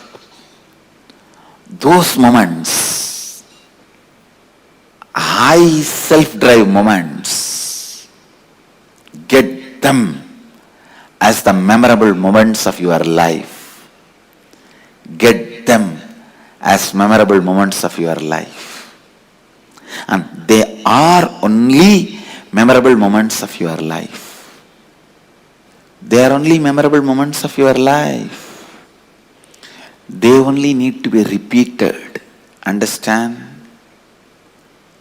The moments need to be repeated in your life is the high self-drive moments. Not for money, neither for reward or for any other things. Just out of self-inspiration. The dharmic high drive moments you had in your life are the moments to be celebrated, experience to be cherished, inspiration to be kept alive, life to be recreated. Please understand, again and again and again see how you can become more and more authentic to your best inner image, outer image, life image, others image. Understand, any doubt you have, any idea you have, you cannot achieve that 4 is SDHD. Self-doubt, self-hatred, self-denial. SDHD. Go on completing with those SDHDs. Go on completing with those SDHDs. Let the external situation not create SDHD in you. Not encourage SDHD in you. Understand, the external situations should not be creating an SDHD in you. Constantly complete the SDHD and constantly align yourself to the declared identities, to the best identity. That is what I call Advaitic activism. Advaitic activism. This is what exactly I call Advaitic activism. Advaitic activism is my life. Advaitic activism is my message. I expect Advaitic activism to be your life. And Advaitic activism is our collective life. Understand, you need self-drive to complete SDHDs. No one can complete SDHDs for you. No one can complete. That is the only thing even Guru cannot do for you. Everything else Guru can do and only Guru can do. But completing with SDHD, even Guru cannot do, only you can do it to yourself. That is the freedom you have to live or leave SDHD. Just decide. Living with SDHD feels good or leaving the SDHD feels good. Living with SDHD feels good or leaving the SDHD feels good. Understand? Living with SDHD feels good or leaving the SDHD feels good. Completing with SDHD, only you can do it to yourself. Again and again and again, demanding authenticity from yourself. Again and again and again, asking for authenticity from yourself. I tell you, if you retain your self-driving inspiration, whether you are grihastha or sannyasi, doesn't matter, you will become enlightened. If you lose your self-drive, whether you are a grihastha or a sannyasi, be very clear, you will be a failure. It is SDHD that matters. If you complete SDHD, you achieve it. If you are suffering, struggling with it, your life becomes hell. It is SDHD that decides whether your life is going to have the self-drive, enlightenment or not. SDHD is like a cow dung. If that is dumped, even the diamond will be covered. Even the diamond will lose its shining if just ordinary cow dung is dumped on it. But even if 1,000 years the cow dung was on diamond, the moment you wash the cow dung, diamond will again shine in its original glory. Even if you are suffering, struggling with SDHD for a million years, if you wash the SDHD now, your inner glory will stand up again. Understand? Come to the space of Advaitic activism. Come to the space of Advaitic activism. Come to the space of Advaitic activism.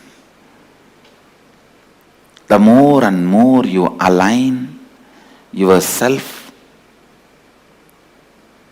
your declared inner image, best outer image, best others image, best life image,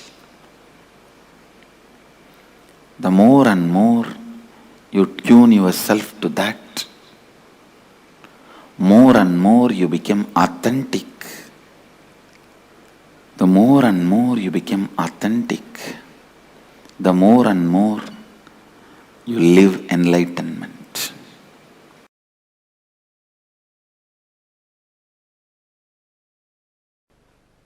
Please understand,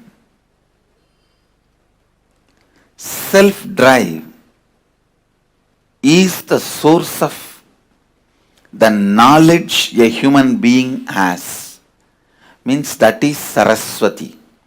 Knowledge is not number of books you read. Knowledge is not number of concepts you know. The amount of self-drive you have.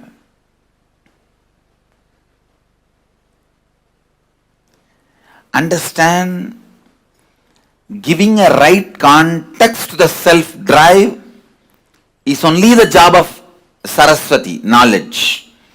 When there is a right context, the self-drive never gets dried up. If it gets dried up, it is from the wrong context.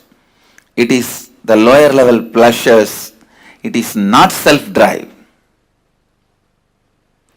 Self-drive which gets dried up is from violence or from greed. Please understand, the self-drive comes out of fear and greed, gets dried up just in few days. Giving the right context for your self-drive is the job of Saraswati. All the knowledge, the reason for all the knowledge, reason for all the books, reason for all the knowledge transmission mechanism is to give you the right context for your self-drive. To give the right context for your self-drive.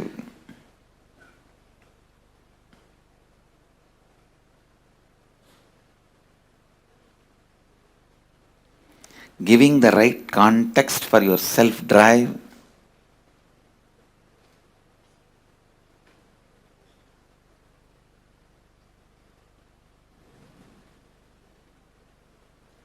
is the source, purpose, reason, cause, sole cause of your knowledge. And I tell you, your self-drive is the greatest wealth you can have, which will never be lost, which will come with you for births after births after births. Self-drive is the one and only wealth you can carry from one birth to another birth. Please understand. If you want to go to US, you have to change Indian currency to US currency. If you want to come from US to India, you have to change US currency to Indian currency. The same currency will not be useful in the other country. Same way, when you leave the body,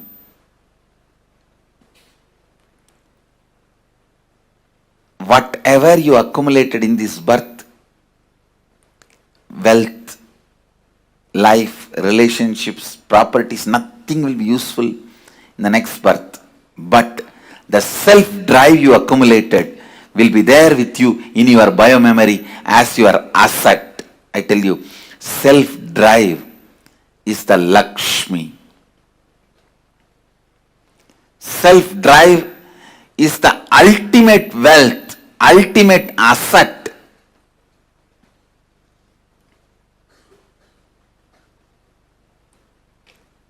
Anyone can accumulate, anyone can acquire. Not having self-drive is nothing but deep hatred towards you or towards others, life. I tell you, whoever does not have self-drive has a deep negative pattern about life and others.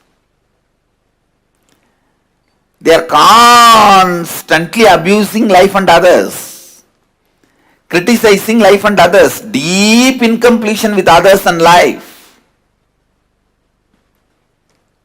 I wanted to remind all of you, all tiredness, all boredom is nothing but self-conflicts and self-contradictions. Self-conflicts and self-contradictions. Self-conflicts and self-contradictions. People with self-drive are rewarded by Kala Bhairava with life. People who don't have that are slammed by life, Kala. Understand, self-drive is life. From the right context, self-drive from the right context. Self-drive from the right space.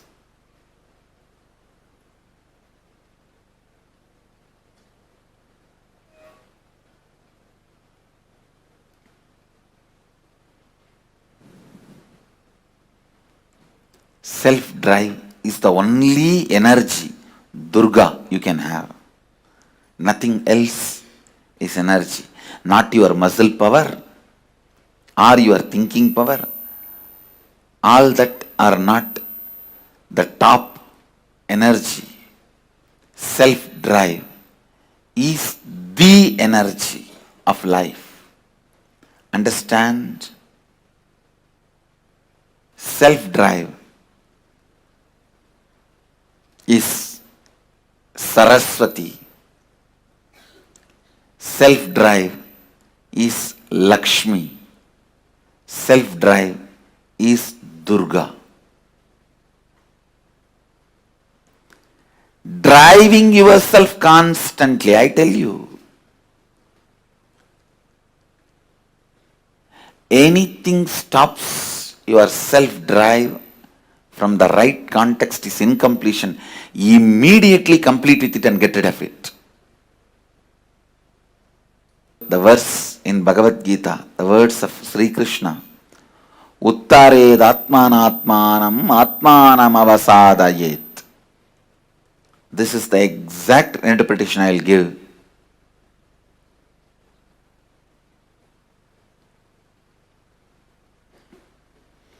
Raising your self-drive by yourself by setting the right context.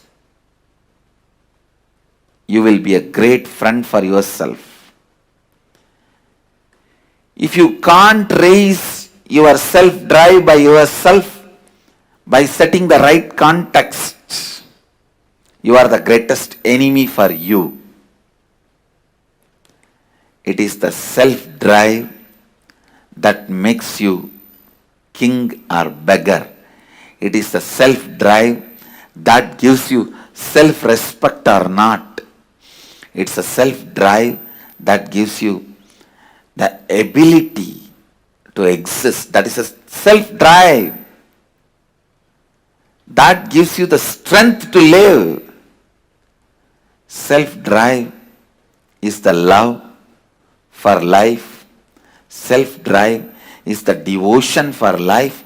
Self-drive is commitment towards life. Self-drive is the scale to measure your authenticity, integrity, responsibility, and enriching.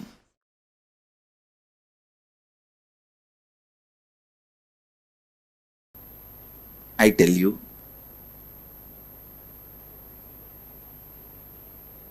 now whatever I am speaking, if you just pen down, when you started developing the patterns, ideas, moving out of your original Advaitic state and relive, it will be literally like a miracle cure for tons of problems you have. Even not having self-drive is a problem.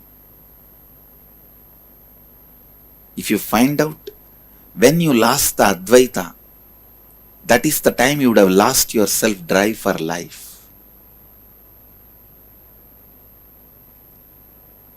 Just do this simple process. First, pen down the ideas, patterns, concepts which makes you feel you are away from your non-dual state. Second, think and pen down when that patterns have started developing in you, how you developed those patterns, those incidents.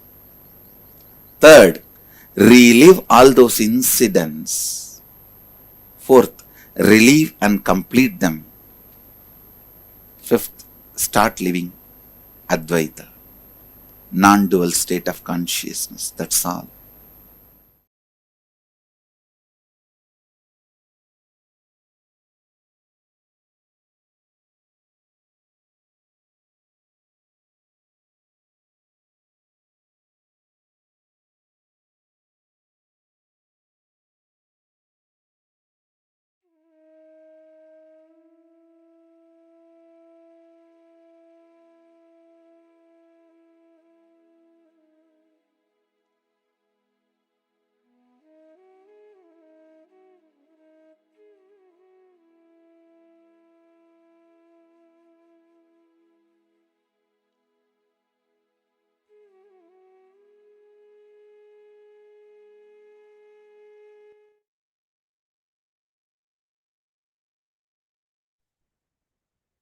You don't need to wait for suddenly somewhere something to happen from outside for you to be inspired to do something.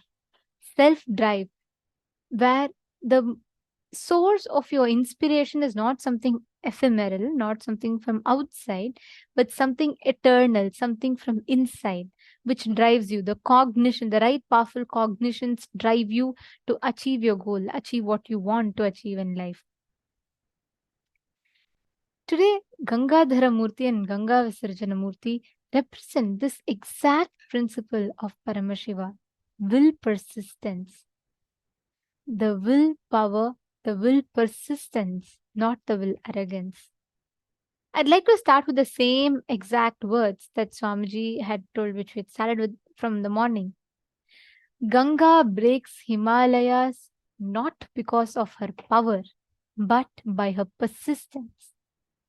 Will persistence is the key, and we've all been listening to that from morning till now. And it is time that we receive that will persistence as an experience in our inner space. It is time that we receive the initiation into super-determinism. So we all learned about will persistence, we learned about super-determinism, and now let us experience that directly from the initiation with Swamiji. Okay, one of the Chinese participants is asking, Ma, can you explain what happens when Swamiji blesses you? Yes. See, Ma, when Swamiji blesses us, right? Swamiji is literally, this is the best example for us to understand. So let's say if I am in the ground floor of a building, okay, I can see 3 meters, something, just a few steps away in front of me, I can have a little bit of a view. If I go to the 3rd floor, I can have a little bit more extended view. And if I go to the 10th floor of the building, then I'll have a lot more vision, correct? Now, all of us are currently standing on the ground floor. It's like you're standing on the bottom ground floor and you're in the road. And Swamiji, who's on the 10th floor, can see that a truck is approaching. The truck is driving in an uncontrollable speed and it may approach you anytime. But we who live in the ground floor, most of the times we are in delusion. We think, oh, okay, if let's say Swamiji tells, okay, step out. We are in our delusion, we think, oh, nothing is there. I'm fine. I'm even see last 5 minutes I've been here. I don't see even a trace of any truck. I don't hear anything. But the truck is approaching you. It's not in your purview yet, but it is coming. And all our decisions we make in life are with this limited purview that we have, which is what we call as delusion. And Swamiji, who's on the 10th floor, can have a whole view. He's literally on the sky. He means he can have the full view. So Swamiji knows what is going to happen. Swamiji knows if you head in this path, what will happen. If you move out, what will happen. What should you do, what you should not. Now, when you get a blessing from Swamiji, Swamiji already sees it happen. Swamiji blesses and makes it happen for you. Like, for example, let's say you ask a boon to Swamiji, Swamiji, I want to be safe. Then Swamiji will bless and tell, okay, now you move to your left. Then there'll be correct time, the truck will pass you, you will not be hurt. Every blessing that Swamiji gives is Swamiji creating the reality that we want. By not, Swamiji tells, what I tell is not a prediction. I see the reality and I tell. When Swamiji blesses you for something, it's not a prediction. When Swamiji says, Ma, you will manifest wealth, Swamiji is not predicting the future. Swamiji is declaring the future that is going to happen to you. Are you catching it? I'm sorry, I'm not getting your name. It's in Chinese text. But are you understanding? Why is this answering your question? So when Swamiji blesses you, right, Swamiji is literally giving you that pointer based on which you can operate, make decisions for your life. Okay, I see you said you understood. Wonderful. So that is what is blessing. So every time you ask a boon to Swamiji and Swamiji is saying Tathastu, Swamiji has already made it happen for you. He's seen it happen and Swamiji is giving you that blessings, that guidance for you to take steps to make it happen. Yes. And I just wanted to add to that. We understand whenever Swamiji blesses you, today Swamiji is explaining in the satsang, Swamiji explained about the Hridaya Guhya and the most innermost core of you. That's something that you cherish the most. It's like you have the air, whichever balloon you want to blow into, the balloon will take that shape. Means you have that feeling, I exist. Wherever you infuse that into whichever balloon, that shape is going to come. Like you infuse that into your life, and let's say you want to have a blissful relationship, then it will manifest. Awakening that Hridaya Guhya of you, giving you the power, giving you the right knowledge, the right decisions that you can make, and empowering you with the power to harness that super determinism in you to impact, decide, and transform your very reality. That is the power of Swamiji's initiation. Right now, like we all saw today, we all were doing the exercise, right? Where we all understood how holding on to our past failures, the pains, the struggles that come from even the memory of our past failure. We are afraid, or even we have almost given up to even take a decision or declare something and say that, okay, I am declaring this, let this become reality. We are afraid of that. We are not even clear. That's what Swamiji explained very powerfully, as how whenever things are happening the way you don't want it, you usually think life is predestined. And sometimes when you are in a high, you feel like, yes, whatever I declare, whatever I want is happening. Then you feel that, okay, life is free will. Neither predestined or free will are complete cognitions, because both of these are based on the situations happening outside, and that impacting your reality, the subjective reality that you carry about yourself and about life. Instead, when that subjective experience of you becomes Paramashiva, from that, when you declare, this is what I want, let this manifest into reality, that is super-determinism. Making that subjective reality, the experience of the subjective reality of yourself and the subjective reality of life and the happenings around you, to the space of Paramashiva, as Paramashiva you experiencing it, making you move from Aham to Paramashivoham, is what Swamiji will be doing during the initiation, where deep inside of you, in your cherished innermost core of you.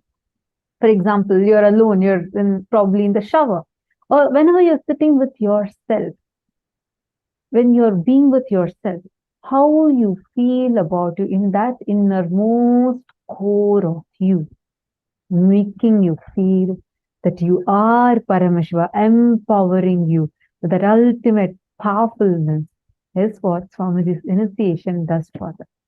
It transforms the very feeling, the idea, the identity we carry about ourselves, even in that innermost core. Many times, superficially outside, you may be able to talk certain things, you may be able to hold a certain identity, but when you are with yourself, what is that cherished idea that you carry inside you about you in your core? Transforming that very core ultimate experience is what Swamiji will be gifting to us, showering us with during today's initiation.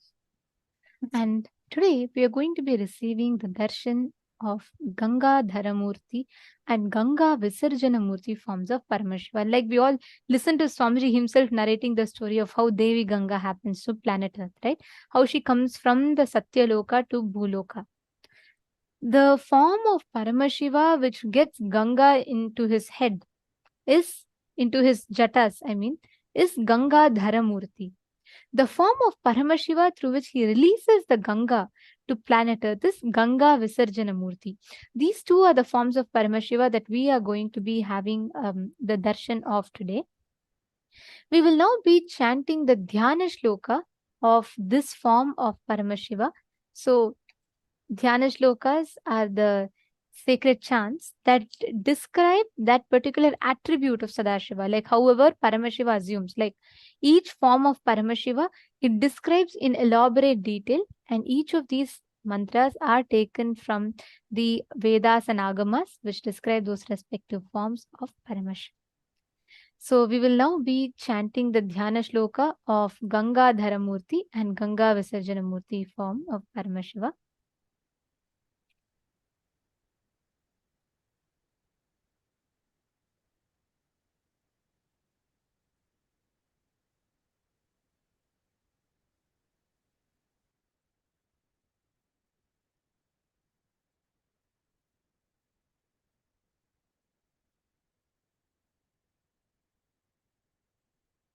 ततो हैमवति ज्येष्ठा सर्वालोकनमस्कृता तदा साति महद्रूपं कृत्वा वेगं च दुस्सहम् आकाशपाददामा शिवे शिवशिरस्युतः अचिन्त्यश्च सा देवी गंगा परमधुर्धरा विश्व्याम्यहं हि पातालं स्तोतसागृह्यं शङ्करं तस्यावलेपनं ज्ञात्वा वृद्धस्तु भगवान् हरः तिरोभावयितुं बुद्धिं चक्रे त्रिनयनस्तदा सा तस्मिन् पतिता पुण्या पुण्ये रुद्रस्य मूर्धनि हिमवत्र प्रतिमे राम जटामण्डलगह्वरे सा कञ्चित् मही गन्तुं नाशक्नोद्यनमास्थिता नैव सा निर्गमं लेभे जटामण्डलमन्थतः तत्रैवाभं भ्रमद्देवी संवत्सरगणान् बहून् तामपश्यन् पुनस्तत्र तपः परमास्थितः स तेन तोषतिश्चासि दत्यन्तं रघुनन्दन विससर्जं ततो गंगा हरो बिन्दुसरः प्रति तस्या विसृज्यमानायां सप्तस्तोत्रं सिजञ्जिरे ह्लादिनी पावनी चैव नलिनी च तथैव च तिस्रः प्राचीं दिशं जग्मुर्गङ्गा शिवजला शुभाः सुचक्षुश्चैव सीता च सिन्धुश्चैव महानदी तिस्रः श्वेतादिशं जग्मुः प्रतीचिं शुभोदकाः सप्तमी चान्वगता साम्भिं भगीरथं तदा भगीरथपुत्रोऽपि राजर्षि दिव्यं स्यन्दनमास्थितः प्रायादग्रे महातेजा गंगा तं चाप्यनुव्रजत् गंगाच्छङ्करस्थिरशस्तो धरितन्नमागताः व्यसर्पत जलं तत्र तीव्रशब्दः पुरस्कृतम्. The meaning of this verse goes as below.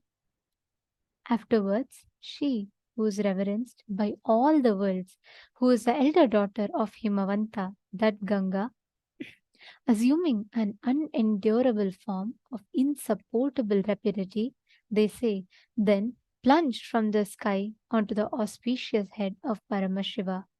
She, whose extremely unendurable river, that goddess Ganga, even speculated to herself, saying, let me enter into the netherworld, indeed whisking Paramashiva with my streams. Discerning her ego, Paramashiva, then on his part, that three-eyed god, Paramashiva, pent up her in the tufts of his matted locks, his jatas, and, O Rama, she, that holy river Ganga, swooped down into the cavernous curls of the matted hair of Paramashiva, and she became a detainee in them. Though she strove hard in one way or another to reach earth, that Ganga is rendered incapable, as she could not gain access for an outlet from any edge of the coils of the jatas of Paramashiva. Hence, she is held there in durance while. Devi Ganga whirled round and round in coils of tufts alone for many numbers of years. And when Ganga's liberation from those coils is intangible, Bhagirath again firmed up in a marvelous penance in the matter of her descent to earth. O Rama, the legatee of Raghu, with the aces of Bhagirath, Paramashiva is very much pleased, and thereupon he has released Ganga, aiming at the Bindu lake in Himalayas. While Paramashiva releases Ganga into Bindu lake, 7 streams have emerged out of it. Thus, 3 auspicious Gangas with holy waters have cruised eastward, which are known as Hladini, Pavani, and Nalini. Also, thus Suchakshu, Sita, and the excellent river Sindhu are the other 3 rivers which streamed to the westward direction with their holy waters. Of them, the 7th, Ganga, flowed towards the path of Bhagiratha's chariot, and that great resplendent and kingly sage Bhagiratha, sitting in a divine chariot, moved ahead, and even Ganga followed him. Thus, Ganga came from heaven onto Shankara's head, and from there onto the earth. And there, on earth, waters advanced with a tumultuous sound, advancing them. Thus is the happening of Ganga, the very form of Paramashiva, through which he receives Ganga on his head and releases Ganga for humanity.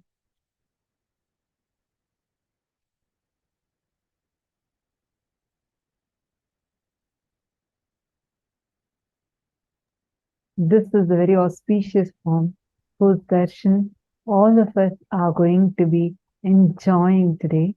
And I just want to announce a very, very important thing for all the participants that are here, because in just a few more minutes, the darshan is going to be starting. I request all the participants to first please come on the camera. Please sit on the camera.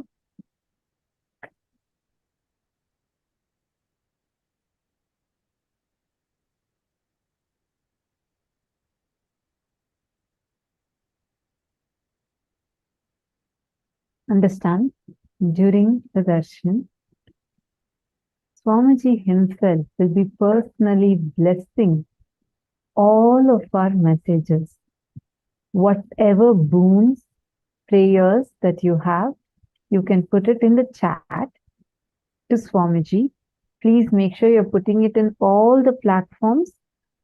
You can put it via Zoom, YouTube, Facebook, WhatsApp, Twitter, and Instagram.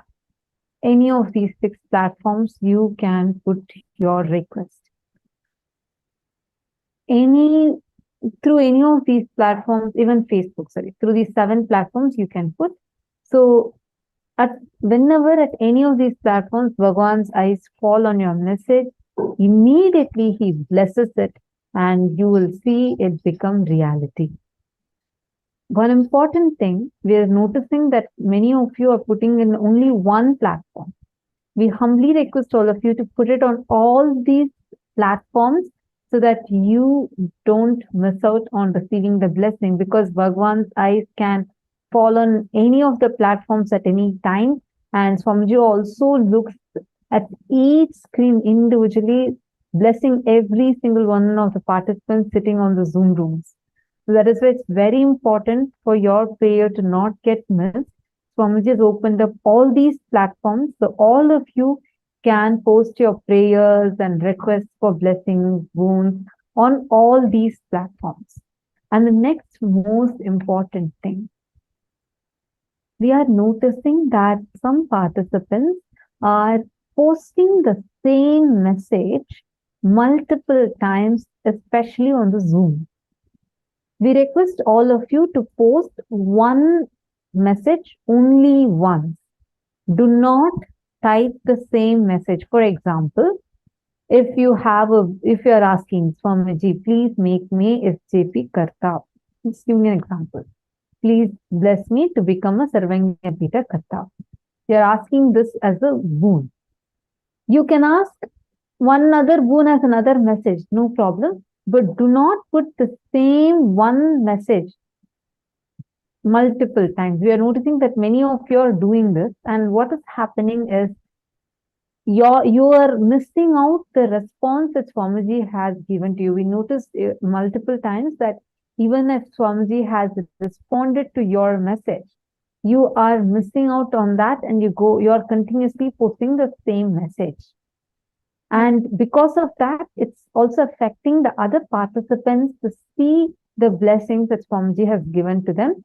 So we request all of you to please acknowledge this.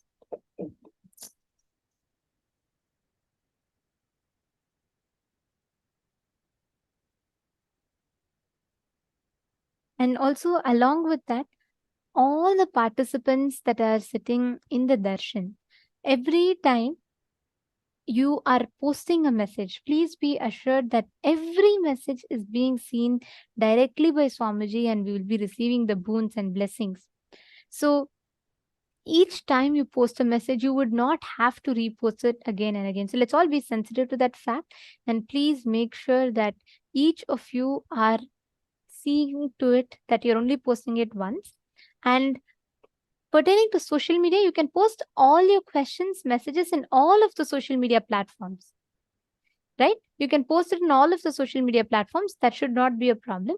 But make sure that you're not posting it more than once in one chat. You'll only be posting it once. You can post any number of boons that you want. You can ask for health, wealth, relationships, any number of boons that you want. But make sure that you're posting it only once.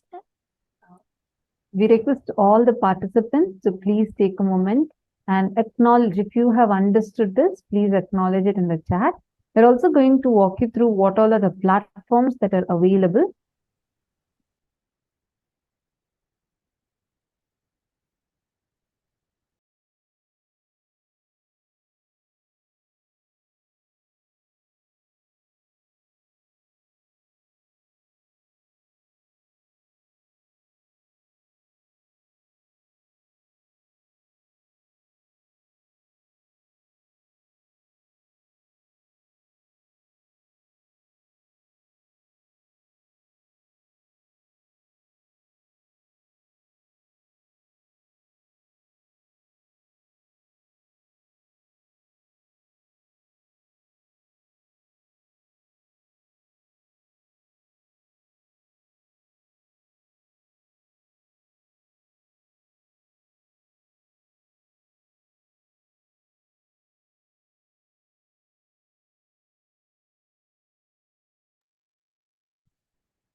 You can go to KAILASA's SPH Nithyananda YouTube channel. It's youtube.com/@Nithyananda TV. Please take a moment and kindly go to this YouTube channel.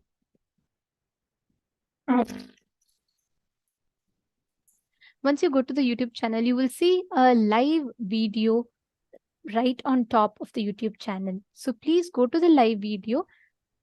Don't forget to like and subscribe to the YouTube channel and hit the bell icon, and go to the live channel, and you can leave your prayers, boons, requests, everything as a comment in the live videos comment section. So you can comment it there, and you will be receiving the blessings even there as well.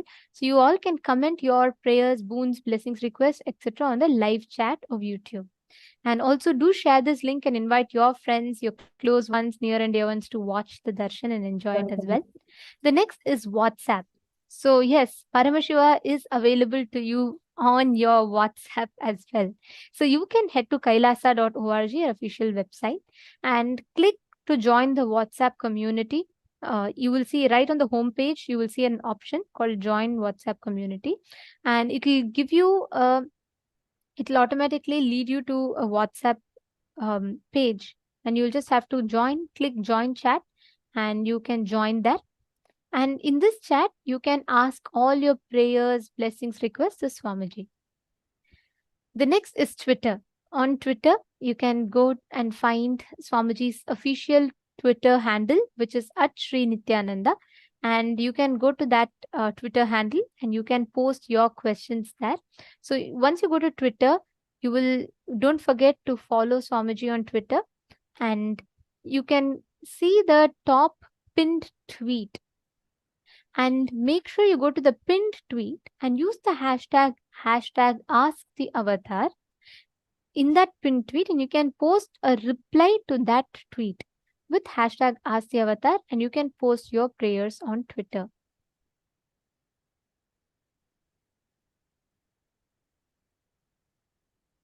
We request all the participants to take a few minutes and head to Twitter now.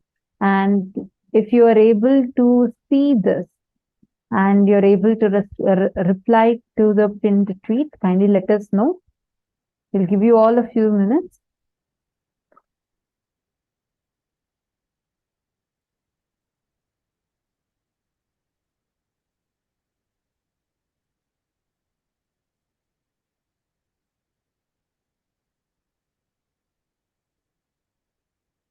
If you have any doubt in this, kindly let us know. Okay. Now, the next platform we're going to be seeing is on Instagram. Kindly head to the Instagram profile, instagram.com/Sri Nithyananda.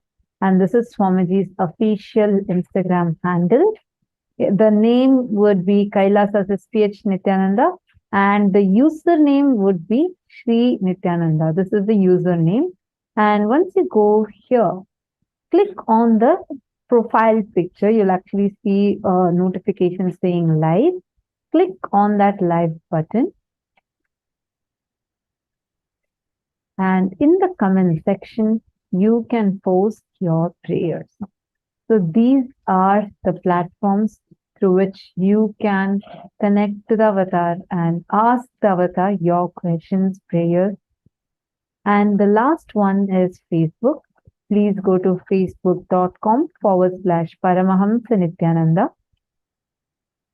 The name of the Facebook page is KAILASA SPHJGM Nithyananda Paramashivam Facebook page. Make sure to hit the follow button if you have not yet started following the page, and go to the topmost live video that you see. It will be shown. This live icon would be there for you. And under this live video, click the comment section and type your prayers, boons that you want to ask Swamiji.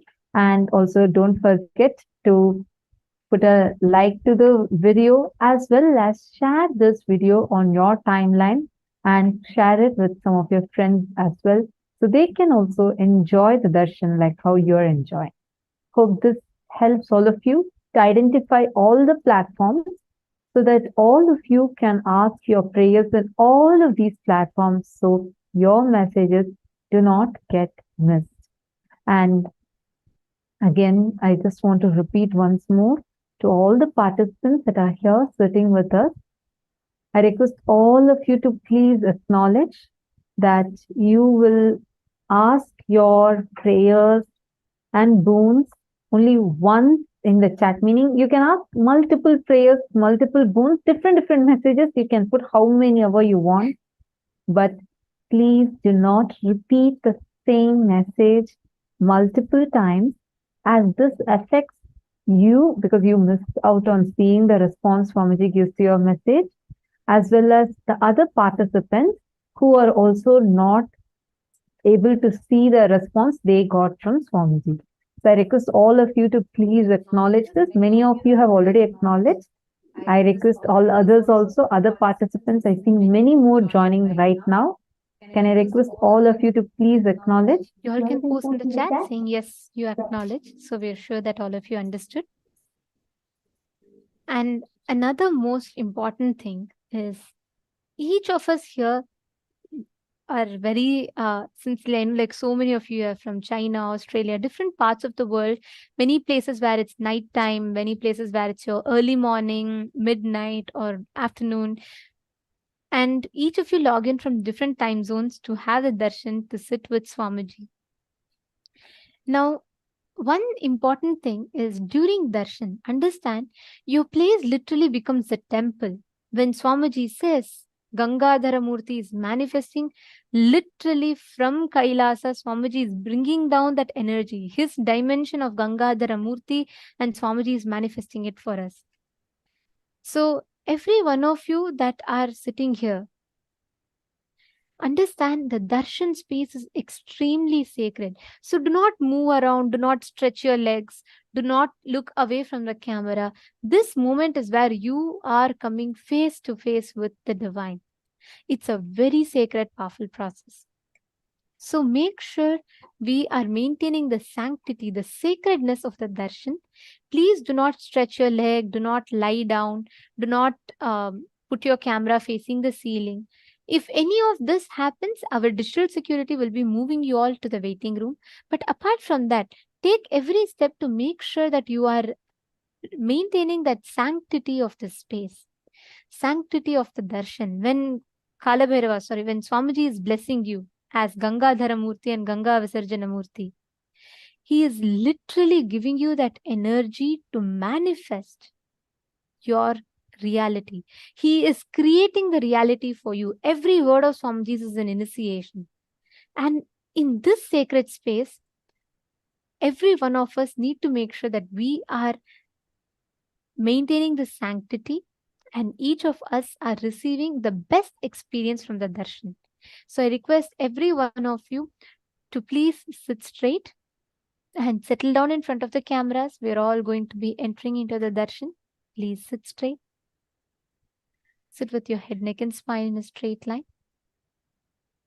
Now, enter a deep meditative state. Start chanting the Mahavakya. Om Nithyananda Paramashivoham. Intensely chant the Mahavakya. Prepare your inner space to receive the darshan.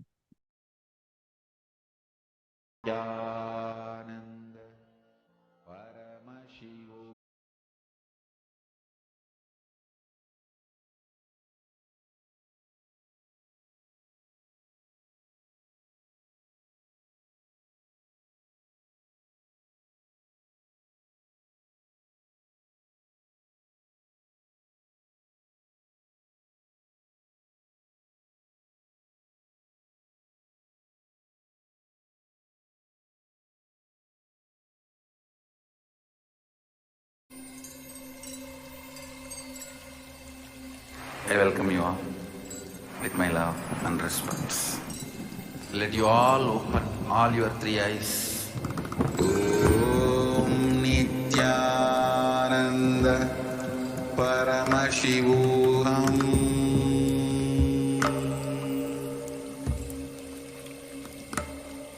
Om Nithyananda Paramashivoham.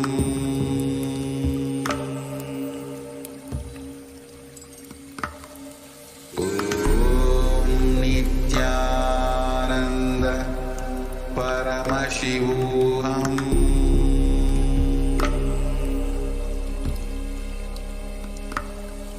Om Nithyananda Paramashivoham. Om Nithyananda Paramashivoham.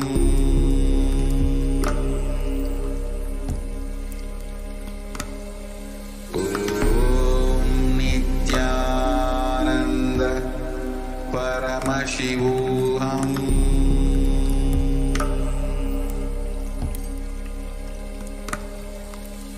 Om Nithyananda Paramashivoham.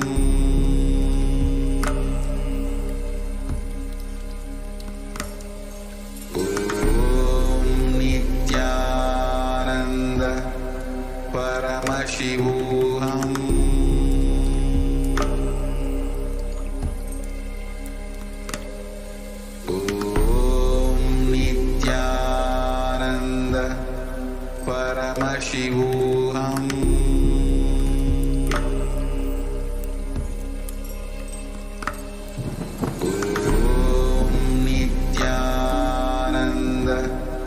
Paramashivoham.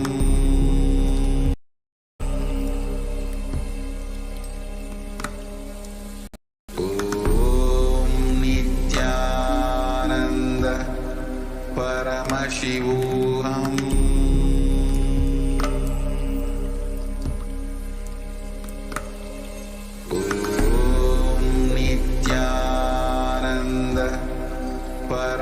Paramashivoham.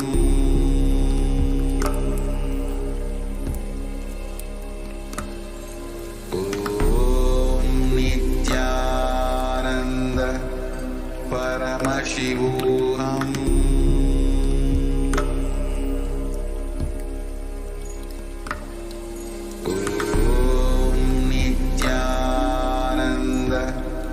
Paramashivoham.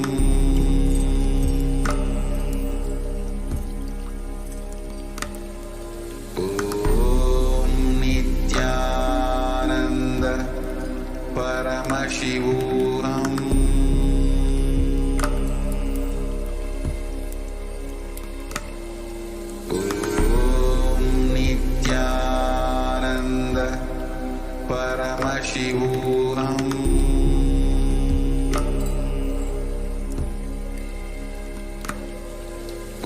Om Nithyananda Paramashivoham.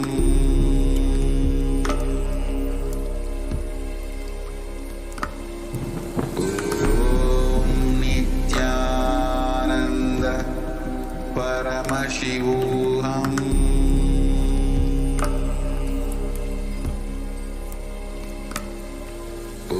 Om Nithyananda Paramashivoham.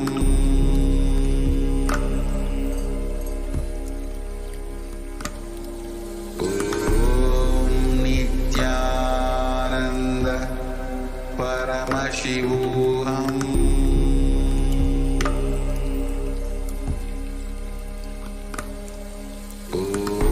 Om Nithyananda Paramashivoham.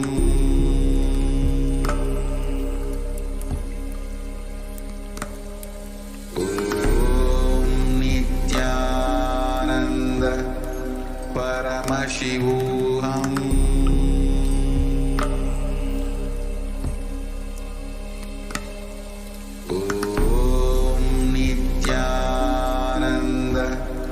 Paramashivoham.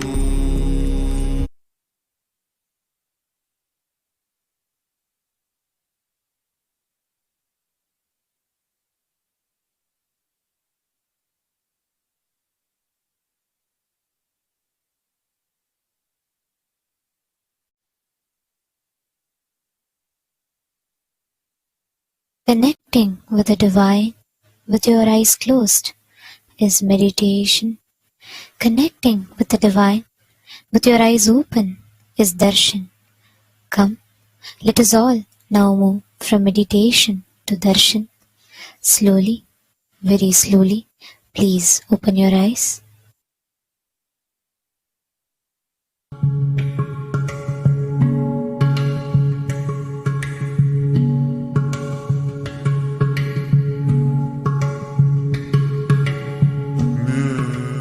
Gangadharamurti. This is the manifestation where Paramashiva receives Ganga from Satya Loka in his jata. Ganga Visarjanamurti. Ganga Visarjana is releasing Ganga to the Bhuloka. Transformer. He receives it and gives to the level which is needed. Largest worshipped single deity on the planet Earth is Ganga.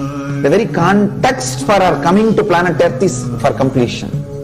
Bhagirath's forefathers were incomplete, and to complete them, Bhagiratha brings Ganga to planet Earth. That's the journey of Ganga Mata. That is exactly should be the journey of each one of us. First, get into the head of Mahadeva, Sahasrara, the space of enlightenment. From there, just flow to the whole world.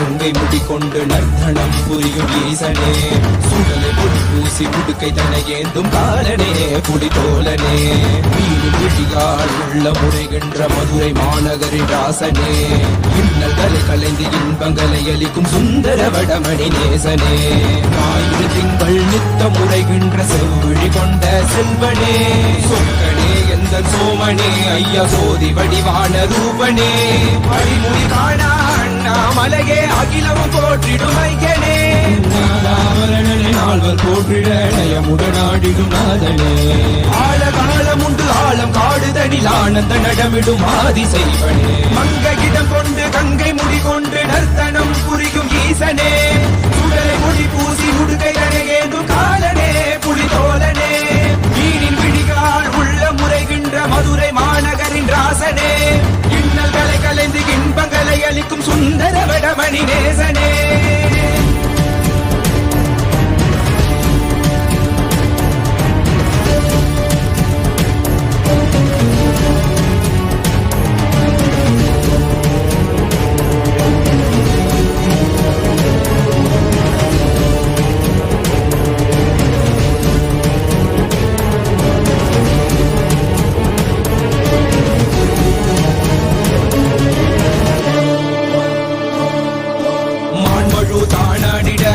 மங்கையவளிடம் கொண்டு நீயாடி வாடியாண்டு இருவினைகள் தீர்த்தருளவே நித்யனே இடவத்தின் மேலேறிவா என்றென்றும் விரிசடை தானாடிட புவிதனே சுந்தரனே நீயாடிவா தினமும் Neil விசும்பு தந்தருளவே தேசனே மலனே நீயாடிவா இமையோர்கள் இன்னலை கலந்திடும் தேவா தேவாதி தேவா சதா சிவா பாபா குருவாக வந்து திருவருள் புரிவாய் நித்யானந்தனே முக்தி தரவாவா பிறதியில் உரைகின்ற பிரமனே நீயாடிவா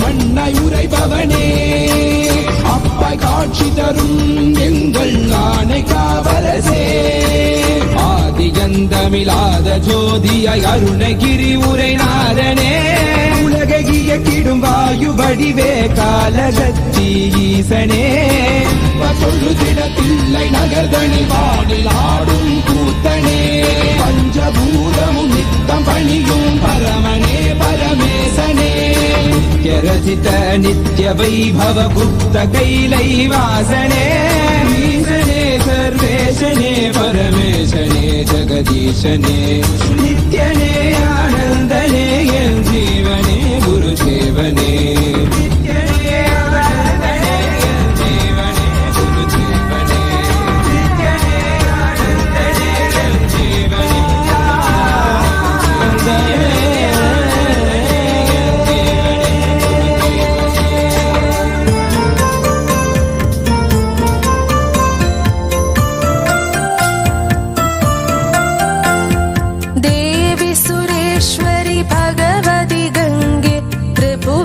तारिणी तरल तरंगे शंकर मौलि विहारिणि विमले मम मतिरास्तां तव पद कमले भागीरथि सुखदायिनि माता तव जल महिमा निगमे ख्याता नाहं जाने तव महिमानं पाहि कृपामयि माम ज्ञानम्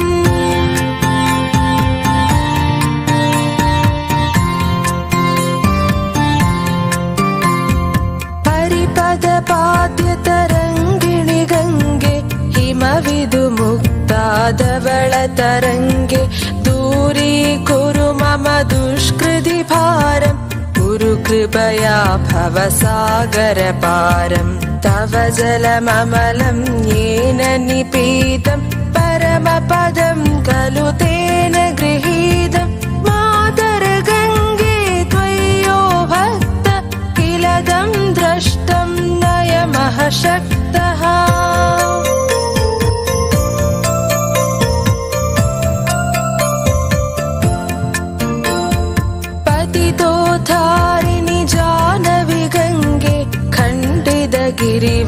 मण्डितभङ्गे भीष्मजननि खलु मुनिवरकन्ये पतितनिवारिणि त्रिभुवनधन्ये कल्पलतामिव फलदां लोके प्रणमति यस्त्वां नापदिशोगे पारावारविहारिणि गङ्गे विमुखयुवति कृततरलापाङ्गे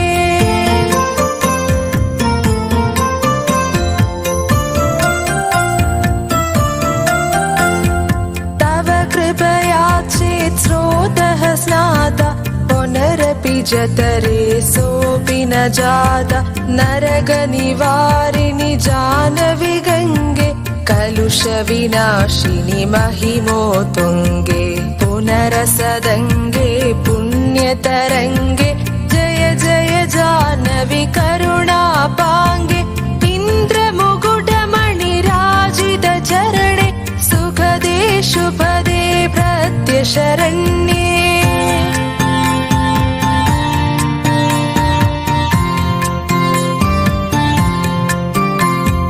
रोगं शोगं तापं पापं हर मे भगवति कुमति कलापं त्रिभुवनसारे वसुधाहारे त्वमसि गतिर्मम खलु संसारे अलगानन्दे परमानन्दे कुरु करुणामयि कादरवन्दे तव तदनिकदे यस्य निवास खलु वैकुन्दे तस्य निवासः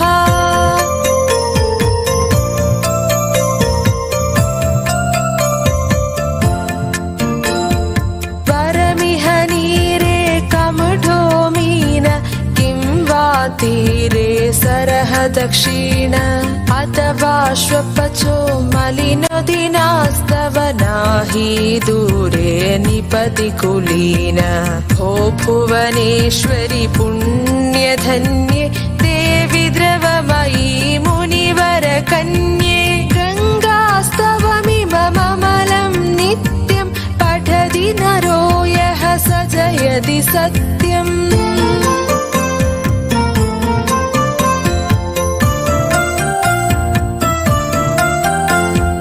तेषां हृदये गङ्गा भक्तिस्तेषां भवति सदा सुखमुक्ति मधुरमनोहर पच्छडिकापि परमानन्दकरलिदलापि गङ्गास्तोत्रमिदं भवसारं वाञ्छितफलदं विमलं सारं शङ्करसेवक शङ्कररचितं पठति सुखी स्तव इति च समाप्तः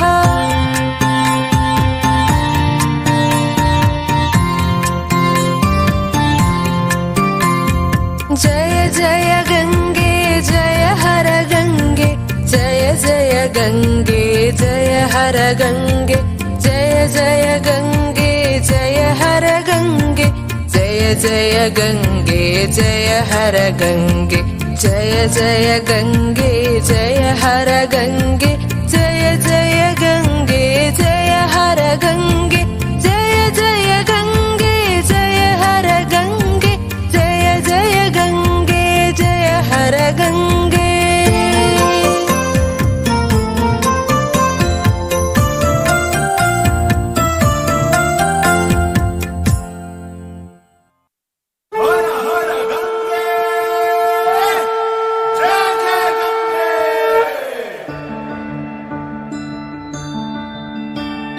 नामों में तेरा नाम बड़ा, हर युग में तेरा काम बड़ा। नामों में तेरा नाम बड़ा, हर युग में तेरा काम बड़ा। हो कोई धाम कोई तीर्थ, तीर्थों में तेरा धाम बड़ा।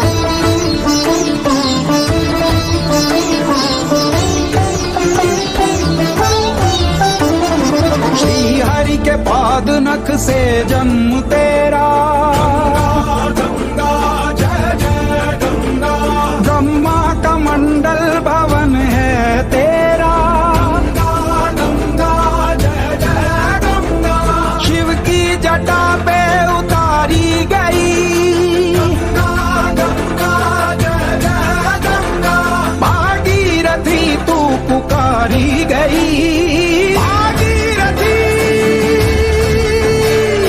भागीरथी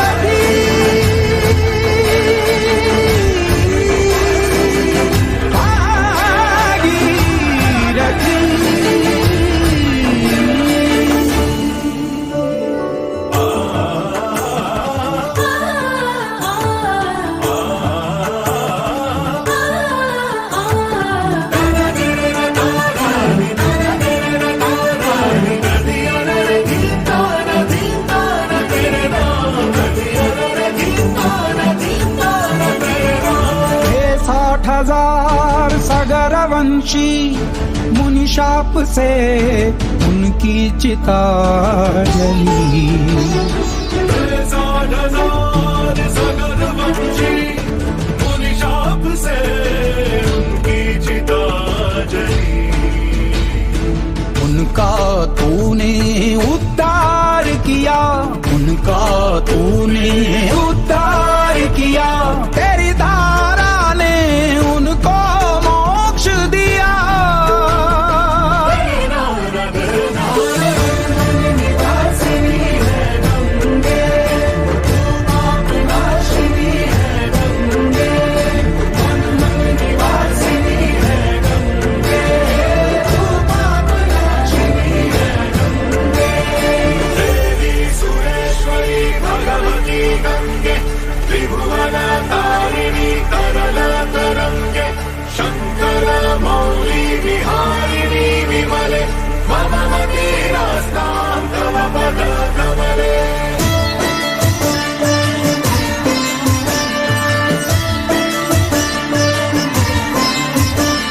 ओ दानव मानव देव कोई, गंगा गंगा जय जय गंगा, पापी जब द्वार पे आता है, गंगा जय जय गंगा, गोमुख से गंगा सागर तक, गंगा गंगा जय जय गंगा, उद्धार सबका हो जाता है, भागीरथी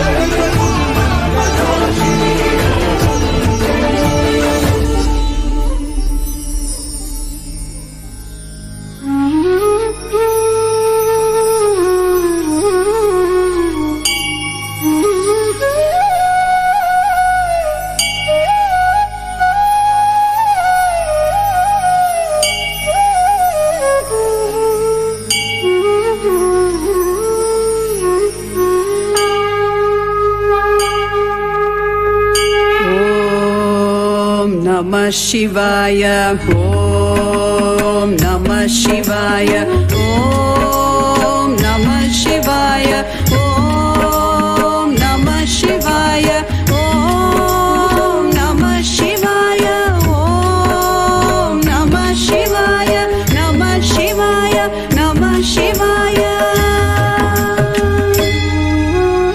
गंगाधर लिंगेश्वर शंभो महा